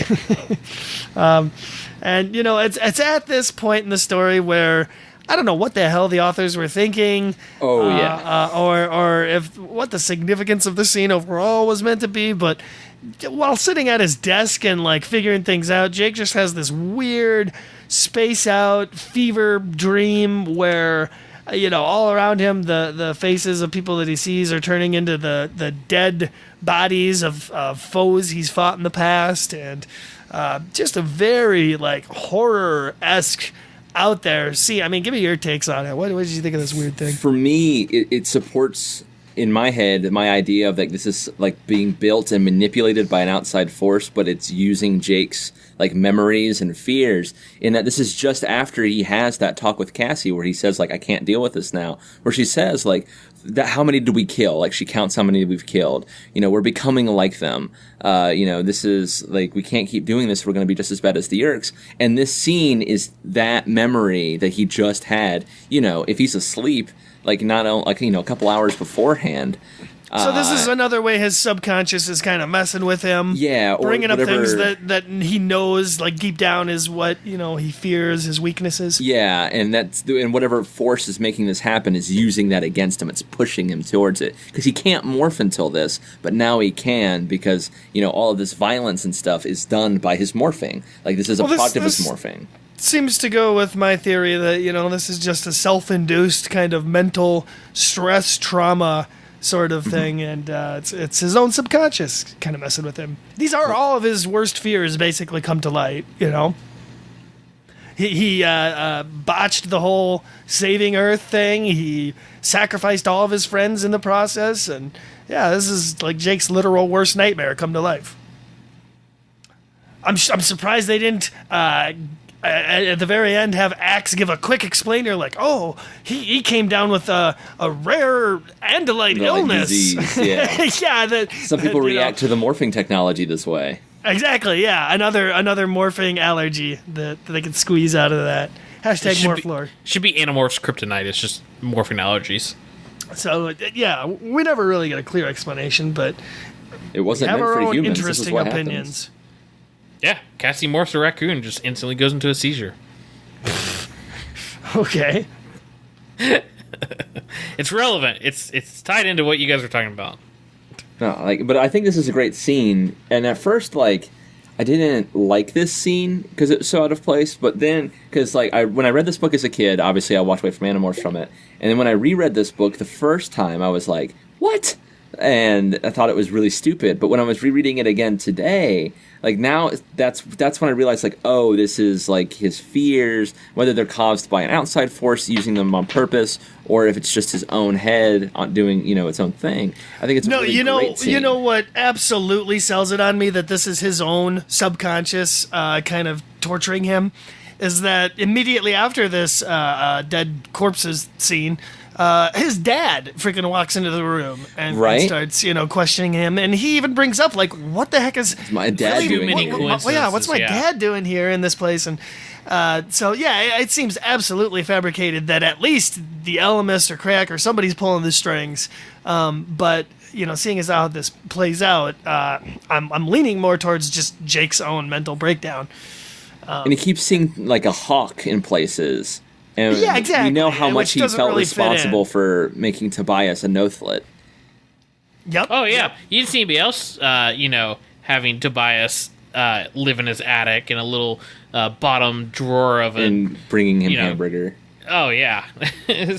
Jake Those were great moments from the beginning of the series, for sure. Mm-hmm. Okay, I'm liking this book more and more as we're talking about it. I'm still not. And then again, to sell it, he tries to get away from his father. This is where he actually tries morphing, and it finally works out for him. Except that, again, it's very awkwardly pushed into the next scene where he's, knocked unconscious suddenly, and then he wakes up, and evil Marco's there. So it's jumping from one character to the next. Is Marco Visor 2? Is that what they said? Yeah. Mm-hmm. Yes. Yep. Okay. So he's pretty high up there.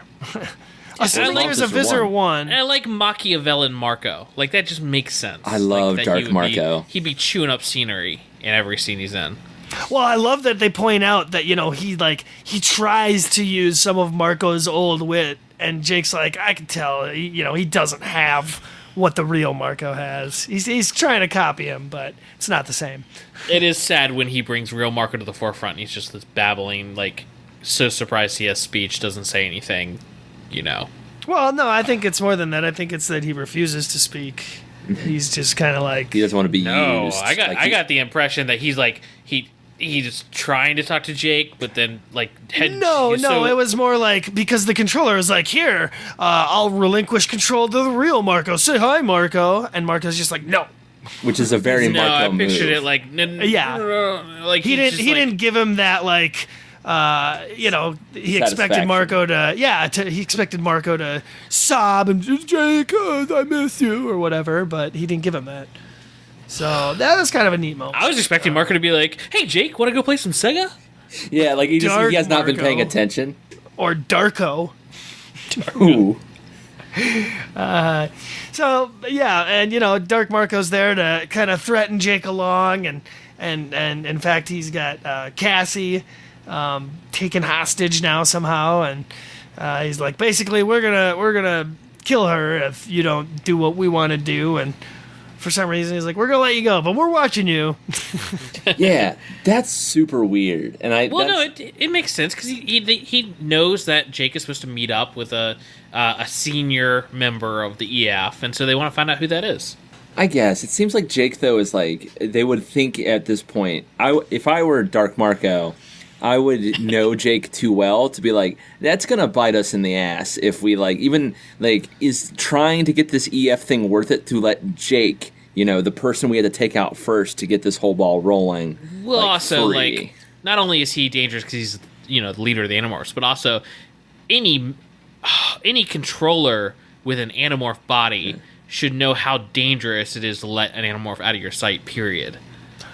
Sure, but you know what? It goes to support my fever dream theory even more, because every time Jake's in a dangerous scenario in this book, he gets out of it, and moves on pretty quickly to the next scenario. So it's very much like a dream in that it keeps pushing you along, regardless of your actions. I bet he gets caught by the bad guy aliens, and what happens? Boom! A building explodes. He gets out of it. Even crazier fever dream theory than your fever dream theory.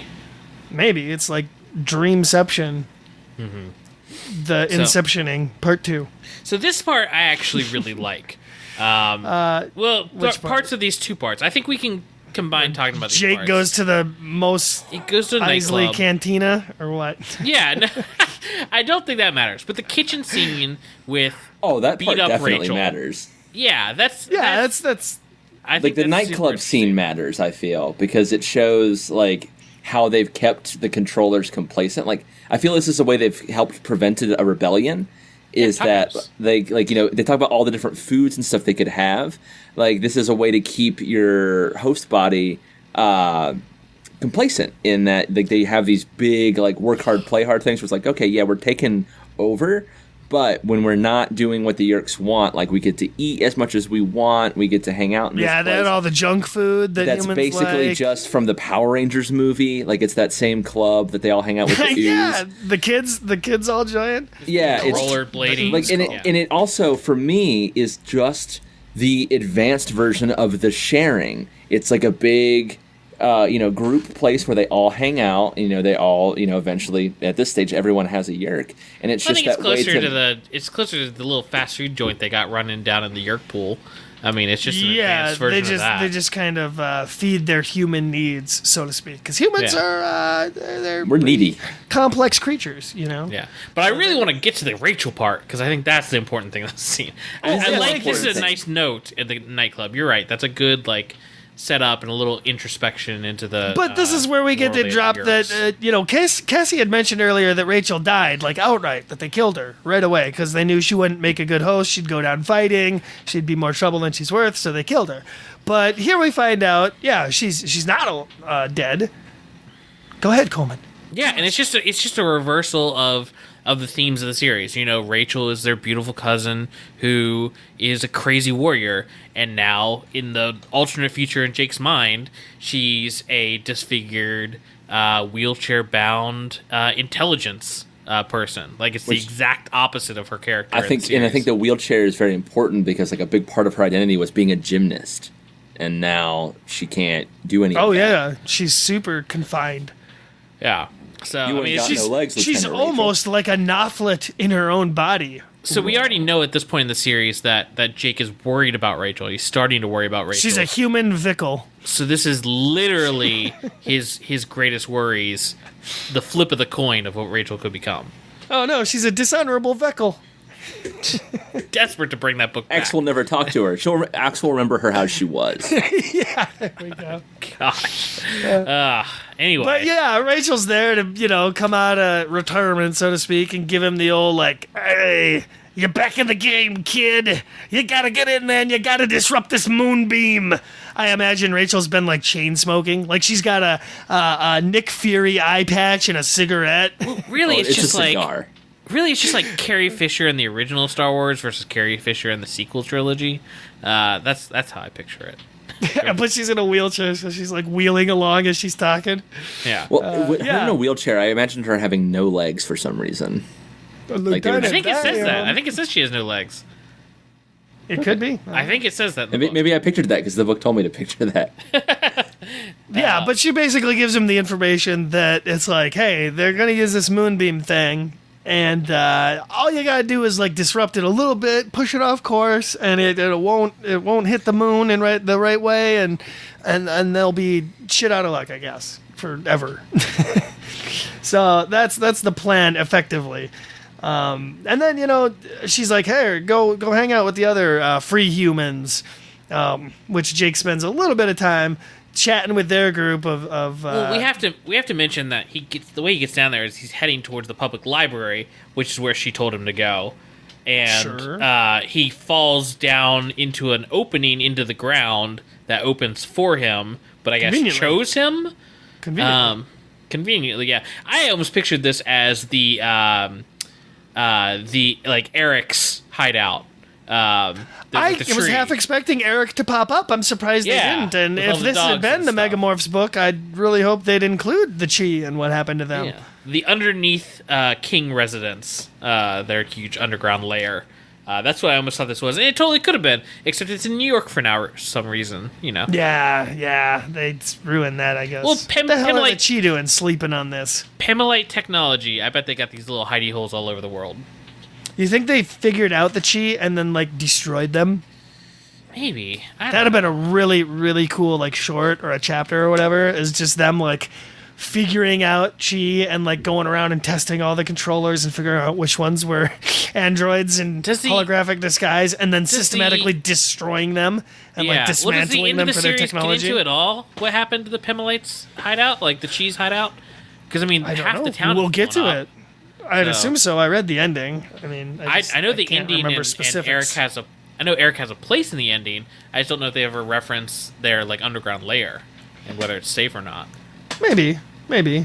I'm not sure. So he spends a little bit of time talking to this one free kid who's drawing stuff, and it's justice. very the Matrix-esque, where Neo's talking to the spoon-bending kid. It's exactly that scene. I wouldn't be surprised if this book came out in the same year as The Matrix. Well, no, this book came out in 2000, so this is after The Matrix. So hell yeah, so absolutely. I feel there is no spoon. You save your friends first, same kind of message that's going to come back.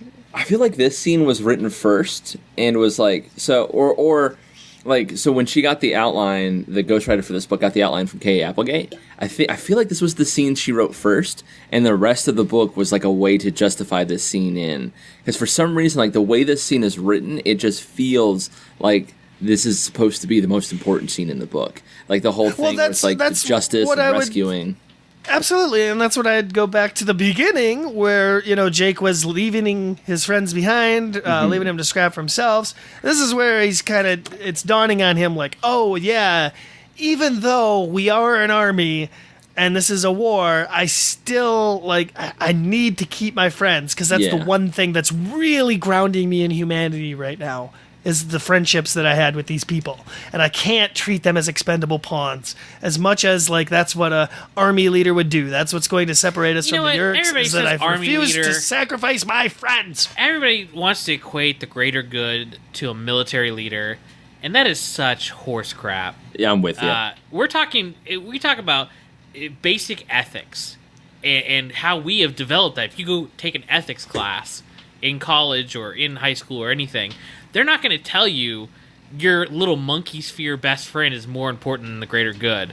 Spock in the Wrath of Khan told us exactly what's important, and that's sacrifice the one for the many.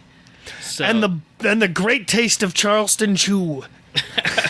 That is what's morally right. Not you saving your girlfriend.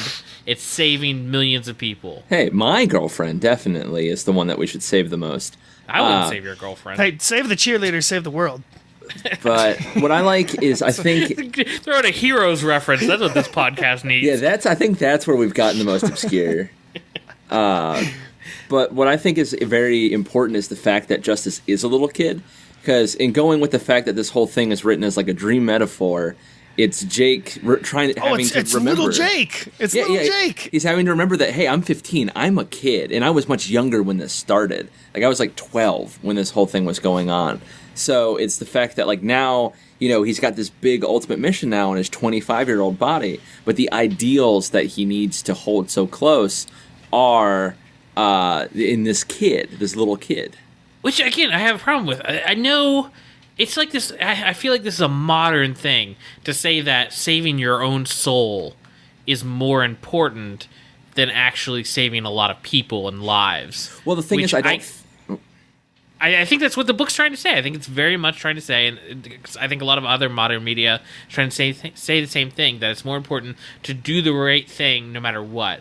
But if you look at wars we've been in, World War II, Vietnam, we did... and Vietnam's not a great one, but World War II, we did some disgusting things in World War II so that the Allies would win. And sometimes in war, you turn your back on your soul and your humanity to keep your family and other people's families safe. But I think what it's here, though, it's like, it's not that Jake's having to do the right thing, just out of some noble notion. It's the fact that if he doesn't do this, if he doesn't rein himself into some stage, then he is not going to be able to get himself into a position. Because we know, not trying to spoil the end of the series, we know Jake does something like that.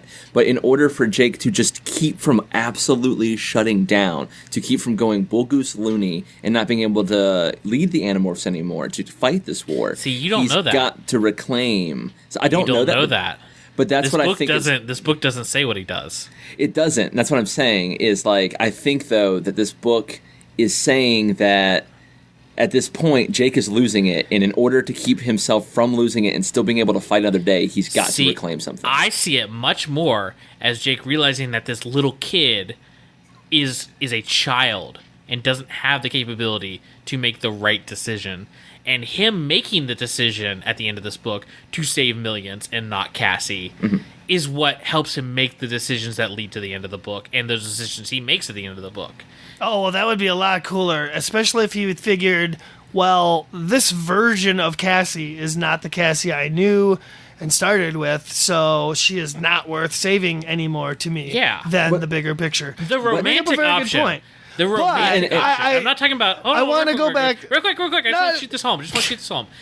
And I'm not talking about romance as, like, two people loving each other. I'm talking about the romantic, like, how people see New York and Paris and places like that. This romantic idea of things. The romantic idea is to save the one you love, and that's how that somehow saves your soul. But that's not the reality of life. That's not the reality of war. And like Mitch said, I like to think that this actually ties into the ending and gives Jake the idea of how to win the war against the Yeerks. Yeah. What I was going to say, it also feeds into my theory that this is him, like Andrew said, talking to his inner child, basically, and reminding himself, of what's important to him. But I kind of like it a lot more now when you put it your way, and it's him not saving Cassie at the end. And what I think it is, and what I see with it, and I totally, and what I'm going to get to is, like, I do agree with you on that, Coleman. But to get to that stage where he can abandon Cassie and save more millions of people, his only motivation at first, though, is, I want to go rescue Cassie. He goes into this whole thing. He starts this whole mission being like, I got to rescue Cassie. And then he makes the decision. And I think this is the reminder of him, like, being like, you know what? I have to, be able to fight for my friends. I've got to keep myself sane and together so that I can keep fighting. And once he does that, once he makes that steps, okay, my friends are important. He goes to work with his friends, to save them instead of just abandoning them outright. And then in that process realizes, oh crap, no, I actually have to. And the Jake I know, the Jake that's been leading this series so far, the Jake that's built up to this point, and the Jake that we see after the series, is the Jake who's willing to sacrifice who he is and everything he cares about to win the war. That's the Jake I know. Exactly. But he can't sacrifice who he is if he loses who he is to begin with. He has to get a grip on himself. I think he lost who he is about 5 minutes after Elfinger bit the dust. That's my statement. Well, yeah, his whole arc is, learning to put the greater good above him and his friends and everything. And yeah, he's just been shat on and tested he wants to be more noble than he can be. And he wants to be that big shining hero. But it's not, in this story, it's not going to end like that. And he's coming to grips with that fact, struggling with the fact that he wants to come in as the last, saving at the last minute to save the day and everything's going to be okay. But he's struggling with the fact that deep down he knows he can't do that. He's definitely not the perfect leader, as evidenced by his the real inability secret of the series to bring his team back together and everything in console. The real secret of the series is that Jake isn't Patton. He's not this general in front of a big striped flag telling the men what America stands for. He's the general in Vietnam who told a bunch of helicopters to drop napalm on villages. That's Jake. Yeah, basically. So I think we've actually covered most of the plot here of the end. I mean, after Jake speaks with Rachel, I guess we didn't get into talking about the real Tobias, who's still there hanging out in Axmorph. So another weird instance that makes me think this is all a dream is that, he not only did he see Tobias as a hawk flying around, definitely older Tobias, even though I don't know if a hawk's lifespan would last that long, but here Tobias is in Axmorph. He mistakes him as for Elfingor the whole time he's talking to him. Which I really liked this scene. I really liked, even when Jake figures out Elfinger's axe, he still is pleading and talking to Elfingor. Mm-hmm. I really liked that. Because he can't get that image out of his head. And he's he's still stuck, especially after the events of the Megamorphs book that just came. He's stuck at the beginning in his head. He's at the ragged edge, and so it doesn't matter if this is Axe. He wants to talk to Elfingor. I didn't think it was Axe. I thought it was Tobias in Axmorph. Yeah, whoever. You know what I mean. It's also it literally doesn't matter who it actually is. I thought it was going to be David, because I didn't remember much about this book when I was rereading it, and I know he hallucinates David at one point and sees him as a rat. But I thought he was going to see in the fever dream. I thought he was going to see David, and David was going to be a part. He's hey, guess what? I'm back. You were gone, and we needed everyone we could in the fight, so they brought me back. Yeah, they found me and they gave me the morph technology again, and now I'm a useful controller, all thanks to you. That would have been totally... I do like how much they reference David and the David trilogy in this book. That was nice. I wish it was more. Like I said, I wish it had been because he also, if this is all about Jake's fears, he was worried about he wanted to take over and everything. He was worried about David to begin with. David was a hard moment for Jake, but really David really messed with Rachel's psychology. It is more Rachel. That's her burden, is David. Yeah, that could have been her turning point, towards the dark side, quote unquote, right there. We get that. We actually get that her turning point away from the dark side is the return, and it's all about David, and I love it. Yeah, I read that book, and I didn't care for it back then, but that's another story. Also, so, just like a dream, the action's moving right along, because after he has his little chat with Tobias, Axe, Elfingor people, he's racing to stop this moonbeam. His morphin's working again. He's on point. Cassie's there on the building. It starts out as a prisoner, because, evil Marco's there, and they've got Darko's there. They've got the cartoonish overall countdown clock counting down to the end of the action. I I have to say, when he's racing towards the Chrysler Building, I remembered the end of this book wrong. And I was like, how is there still so much book left? Because I remembered him having to make the choice between slamming into the Chrysler Building or saving Cassie, just like we see. But then he, in my mind, what I remembered was him slamming into the beam and then waking up. That's how I remember the end of this book. And I was like, why is there still so much book left? I don't understand. Oh, sure. Well, yeah, like you said, it basically comes down to Jake having to choose between saving Cassie or pressing the stop button. And the opening, or the ending, I guess, is open for interpretation. Well, yeah, I want to do a dramatic reading real quick. Is that okay? Sure. Okay, you're going to regret that, because this is a dramatic reading of your notes. Here's your notes. So Jake's racing to stop this moonbeam contraption, and Cassie's there, and they're fighting and stuff, and Margot shows up, and there's a countdown to the moonbeam, and Cassie ends up on a ledge, and Jake has to choose between saving her and hitting the stop button, and he saves Cassie. Duh. Except he doesn't save Cassie. It's open to interpretation on what he does. Well, my mind and my summary, I filled in what I just... and I wrote this thing while you two fuckers were talking about God knows what. Oh, we know what we were talking about. It was something good. On the podcast, so thank you for that. Yeah, edit it out, bitch. No, neither of those. I mean, I think we discussed this a little bit, but that's basically the end. He wakes up and... he's back in his own bed, his own body, and first thing he does is races to the phone and kind of tries to console Cassie like he should have. Well, before even that, the weird voice appears. Well, interesting. I actually marked this. I actually marked this for a dramatic. Yeah, you're gonna read it. Okay, so in all caps, interesting choice. All was blackness when I heard the voice, a strange voice, old and young, male and female, echoing in my mind like distant thought speak. It was not the Alimist. No, it was a voice I'd never heard. They have strangely segmented minds, conscious, unconscious, and an ability to reconcile both. They will bear more study, these humans. A bird song, bright sun on my face, warmth. I opened my eyes.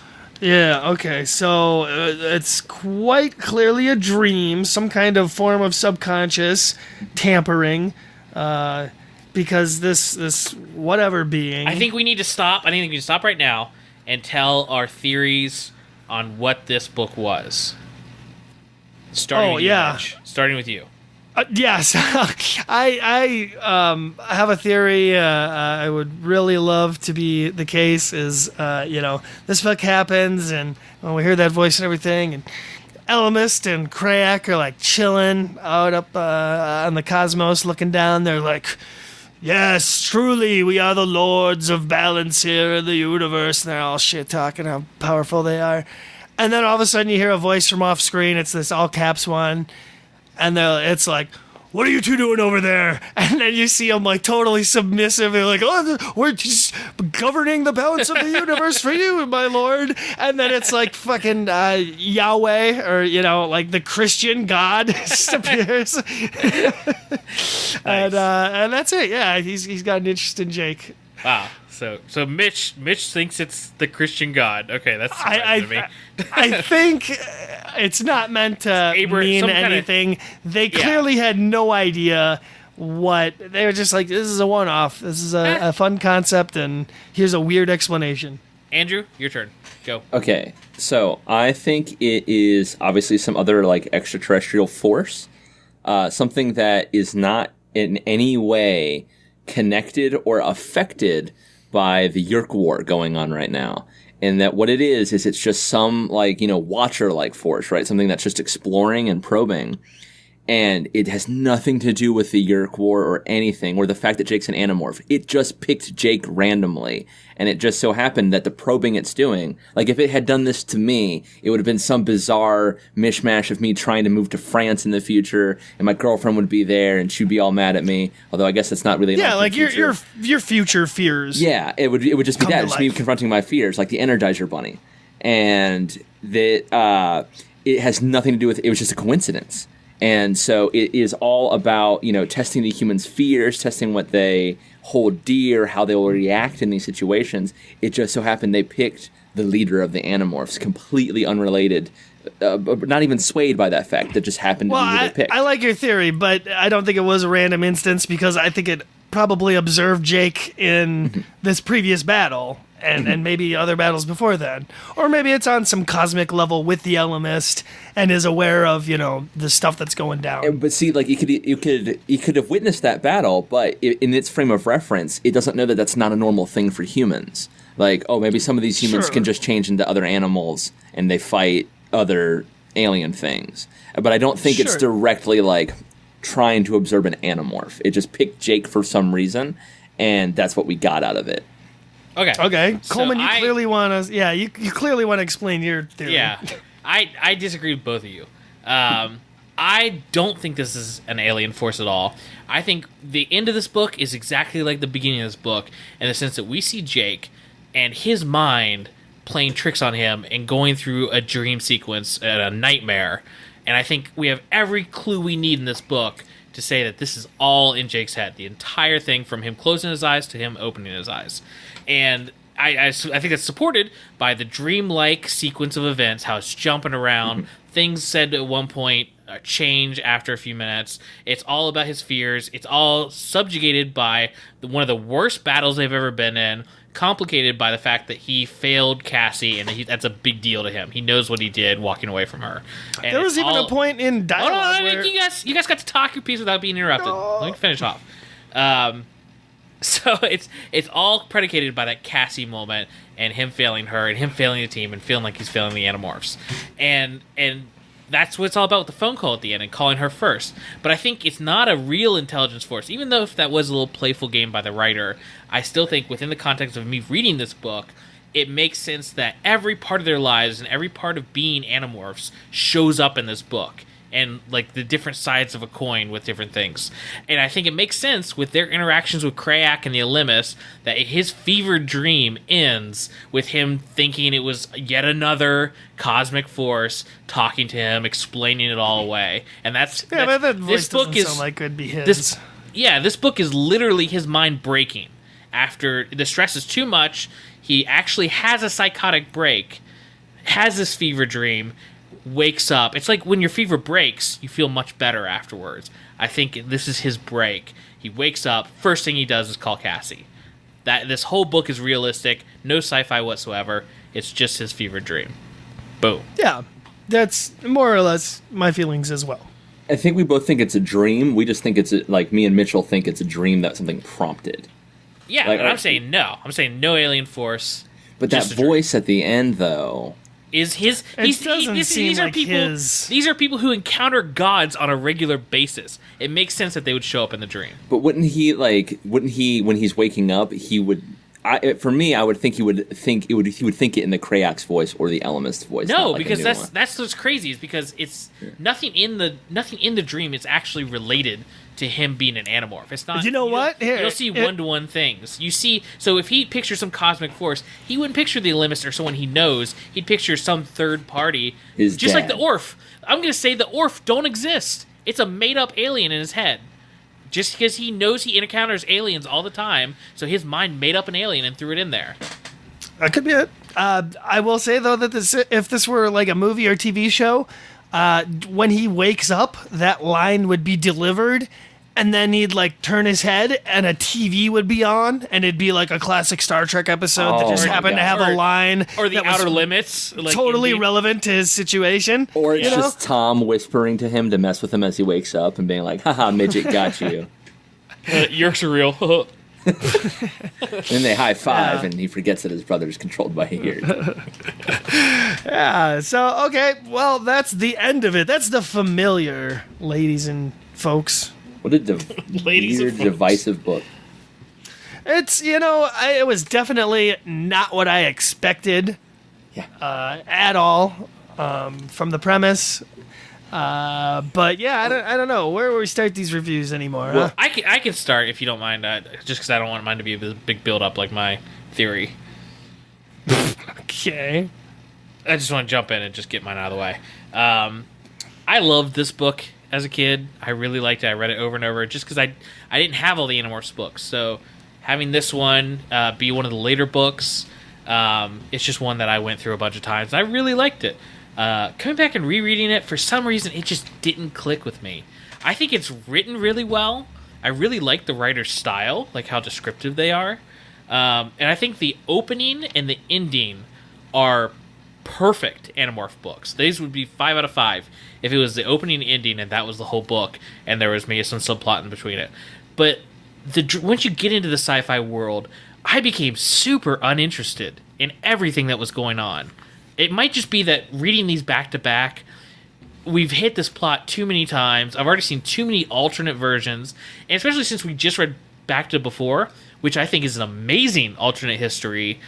This one just didn't click with me. There's elements I like Rachel and Tobias looking like Elfangor, and certain other elements, Marco being dark, I think is fine or whatever. It's not a big deal. Cassie's just boring to me in this book. I didn't think any of it was all that interesting other than the parts I just talked about. But I really do like this solely because those beginning and endings. I give this 3 out of 5 deet alarm clocks. Okay. That just because of those parts, and also because of some of the dream sequence parts, and especially I really like the Elfangor scene. I think that's really good. But yeah, man, I fell asleep 3 times reading this in the middle of the day. I'm not tired or anything. I was just super bored out of my mind through most of this book.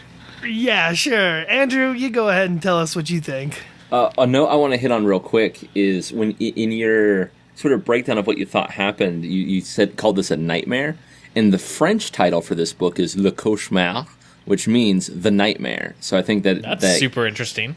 So I think that's a really good comparison to it, because it's definitely a nightmare, and I think it's me and the French know what's going on in this book. Yeah, it's like that they just immediately said it. As for my review, I'm sort of the reverse of you in that when I was a kid, I did not like this book at all, to the point where I was like, okay, I guess I'm done with Animorphs now for a while. I just remember being so thoroughly weirded out, not getting what was going on. It felt so out of place for me. It didn't feel familiar. And I kind of just, because I didn't have any more, if I had had more that came after it, I would have read them. But it made me not want to pursue it anymore. But in rereading it, I didn't like it. The first time I reread it, I was like, what is this?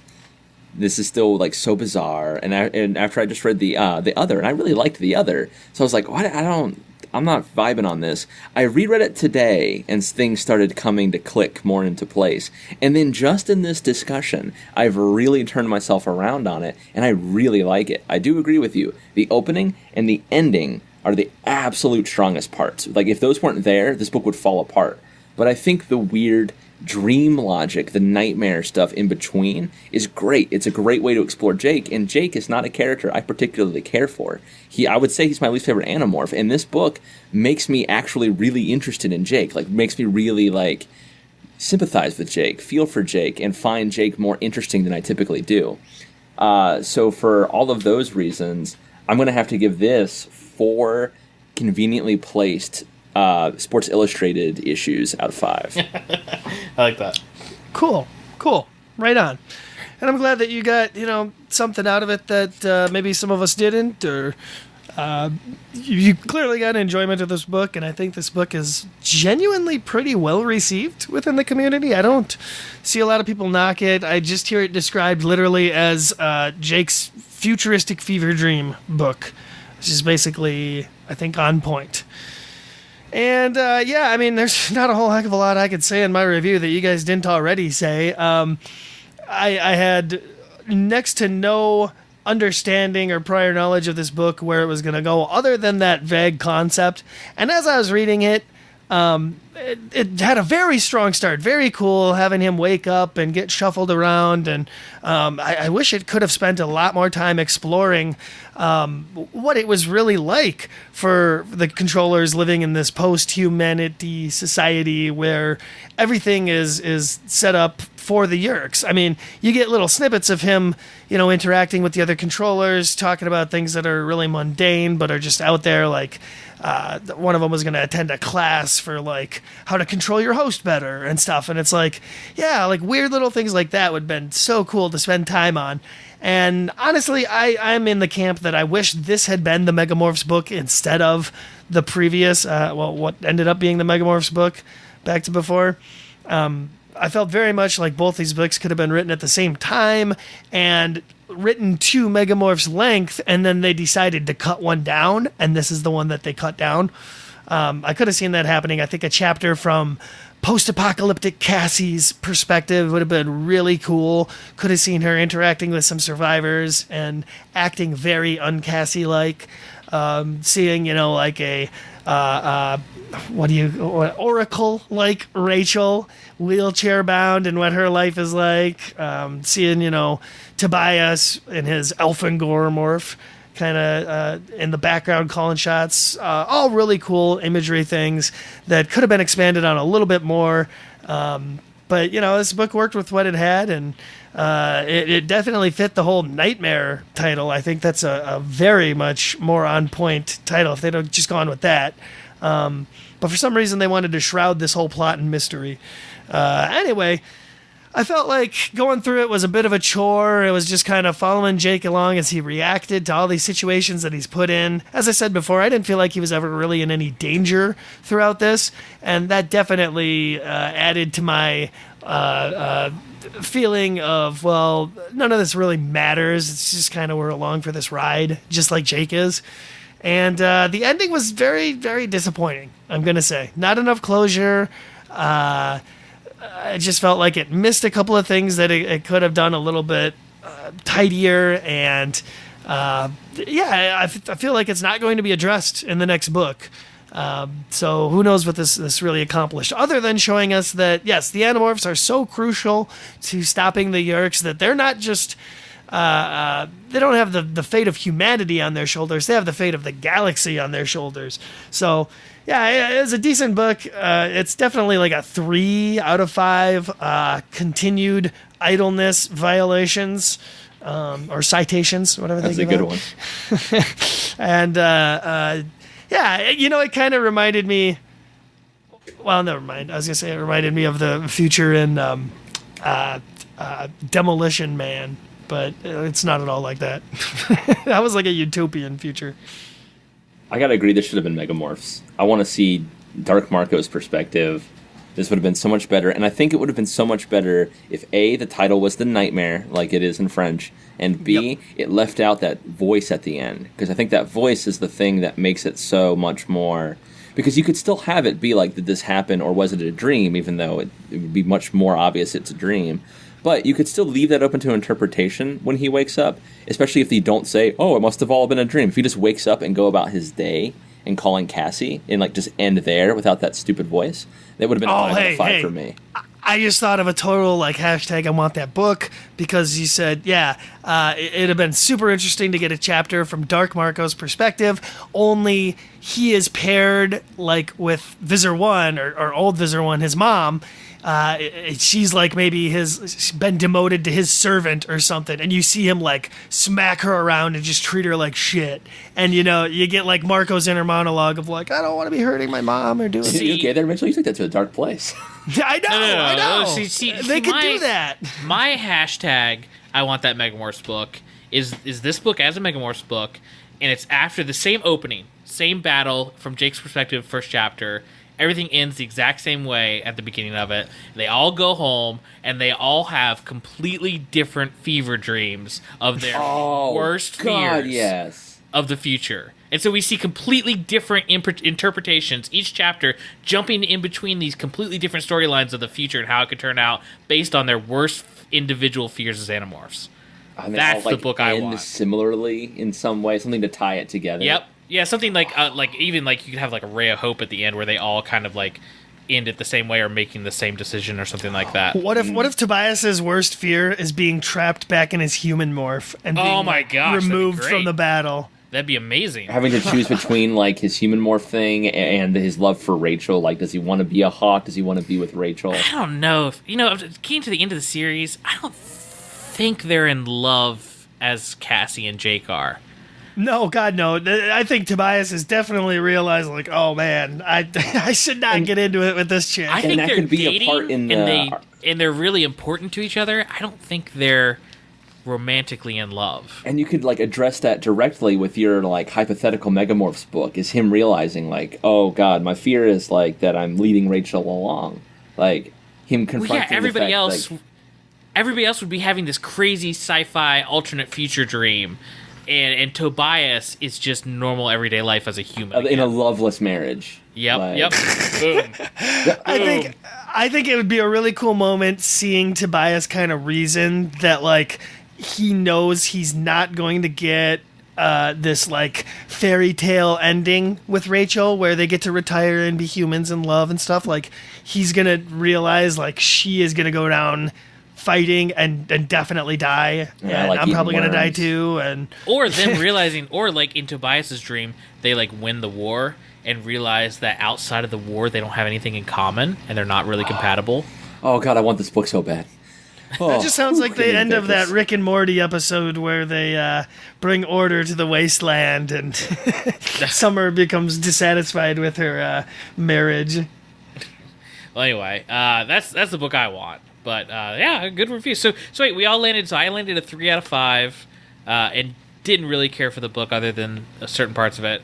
Andrew, you ended a 4 out of 5, but were pretty positive overall, just, right? By the fact that it made me really care about Jake. I'm not saying the book itself is great, but I think what it did for me and how I view Jake as a character is really good.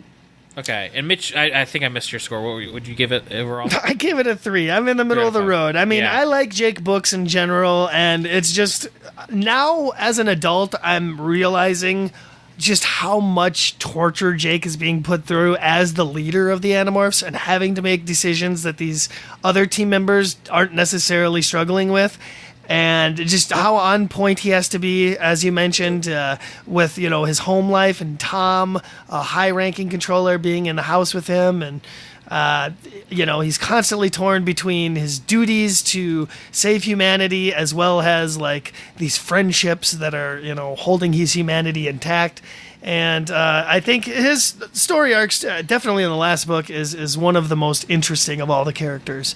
I'll say that. So, it's always a good time, good read. I don't think I've ever given a Jake book lower than a 3. I don't think. Yeah. So, well, anyway, this was Megamorphs number 5, The Familiar. Not really. There you go. But no, The Familiar / The Nightmare. By the way, next time we are reading The Journey, which is a book I've never read. Yeah, me neither. Also, one that's really shat on in the community. Yeah, it's another Helmicron book because everybody was missing those Helmicrons. Oh God, they come back. They come back. I believe and now it's a big book about gender. So we can look forward to that. It is? What? I thought they were up Marco's nose or something. Yeah, I think that plays into it. Again, I haven't read it either. I just know it's important to the book that the male Helmicrons are now more sure of themselves and form like a separate group. Oh, well, don't you remember? Yeah, I vaguely remember there being subplot about the female Helmicrons being like the superior dominant ones and the males being subservient. And then Jake and Marco they gave caused him a pep talk at the end. Yeah, they caused some disruption in their societal order. And oh my God, wow. We've come a long way, folks. We have books at the end here that can't even remember what happened at the beginning of the Animorphs series and completely change the characters, and yet the Helmicron one is going to be the super faithful, deep-cut Animorphs lore. That's why Kay Applegate started the series to begin with, was just to get the Helmicron going. Yeah. And the only way she could sell it is if she wrote this whole epic sci-fi story around it. To really say something about gender norms in society. I actually appreciate that the first Helmicron book is kind of like Honey, I Shrunk the Kid, just with aliens thrown into the mix. I can't imagine that this next one's going to be good. I don't know. It's like Journey to the Center of Your Body or whatever. All those. If it is, do they go inside Marco like the Animorphs do? Yeah, I believe that's the whole plot of it. Oh, It takes place inside the anatomy of Marco. Yeah, the inner cover. I've never read it, so I might the inner cover is like a blood cell. On board. I might be completely on board with this book then, because these or it's like the incredible episode, shrinking whatever. Yeah, the Magic School Bus episode where they go inside the body is awesome. Inner Space is an awesome movie. The Disney World ride where you go inside the body and are like learning about blood cells and stuff. This might be my favorite. This book might have actually inspired Michael Grant's Berserk series. Come to think of it, because if it goes into a lot of detail about the human anatomy, there's a lot of that in Berserk. Let's place bets now on between 1 it doesn't happen and 10 it's definitely going to happen. Where do you think you land on the scale of they're going to come out of Marco's butt at the end? Oh my God, no, they're not. I'm gonna say it's a strong 9. It's a strong 9. You think they're gonna go with a fart or poop joke at the end? Yep. I don't think they're going to come out of it. I think they're going to propose it as a thing, and then they would be like, "Oh no, we can't do that." It'll be brought up as a joke. At like sure. okay, so Andrew's at like a 4. I'd say a 5. I'd go 5. A strong 5. Okay, Mitch, give me a number. Half and half.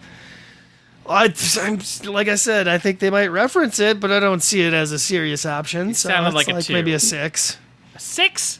That's way too high. You're super negative on it. You, I think you give it a 9. Yeah, I think it's definitely gonna happen. Oh, okay. I see. They're gonna make a joke. Blah blah blah. I think Mitch is closer to like 3 or 2. No, I think it could happen. I'm not ruling it out. I think it's only going to amount to a reference, but we'll see. We'll see. Tune in next week to see if Marco's butt's involved with the plot at all. No. For real, though. We've wound it down here. We got to start getting into our plugs. But before that, I just want to thank Andrew again for joining us, coming back, hitting the show again, yes. and Thank you, lending Andrew. us a very much insight.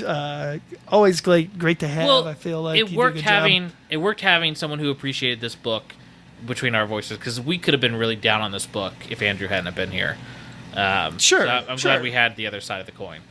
I think my biggest contribution was the Humanomorphs to this whole podcast. Oh, easily. I but still want to talk those Humanomorphs. But for real though, again, like I said it last time, and I'm going to say it again. It's such a actual like dream come true being on the show. I know you got an email that you read off in the Megamorphs, and I think that was Josh. I'm so sorry, I don't remember the last name. Blount? Well, I shouldn't even say that. Let's go with Josh B. Well, Wait a minute, that's whoever sent the confusing. email Let's go in, Jay Blount. whoever sent that email in, that made my day. Like when I heard that, I apologize, getting a little choked up. That really made my day. It was like great to be on the show, but then to hear other fans say they were a big part of it. I'm not crying, by the way, it's my asthma. To say that they enjoyed my presence on here made me very happy, and I was very glad. I was already glad to be on the show, but that cemented it for me, because the only other person I know who's listened to this is my girlfriend, and she doesn't like Animorphs. So to hear someone who would actually appreciate the show and have a kind word about me, aside from the very kind words you both have said about me, really meant a lot. Yeah, that's what we're trying to do here is, bring the fan base together, bring the community together. I like talking to people who've got really good insights as well, and it helps to be able to string together a sentence, which you seem to be able to do, and in fact can do it in more languages than I can. So that's we'll see if definitely future guest says hosts, something. see if future guest hosts can drop some like mad secondary language skills. I don't know. I don't know if it's Careful. The Japanese I'm books willing had to bet- illustrations. I'm willing to bet a couple can. Okay, well, to wrap this up, I'm going to throw out the plugs. I'm going to keep them simple since we went so under the beginning of the series, or at the beginning of the episode. Absolutely. Facebook, Patreon. Facebook, Twitter, Morphcast, at Morphcast on Twitter, patreon.com/Thoughtspeak if you want to contribute to Patreon, iTunes, 5 stars, 4 stars, whatever you want to give us. We just need ratings and reviews. Appreciate anything you can do. I've been Coleman. I've been Mitchell. And I've been guest Andrew for the second time, thankfully. And we're glad to have you. Thanks for listening.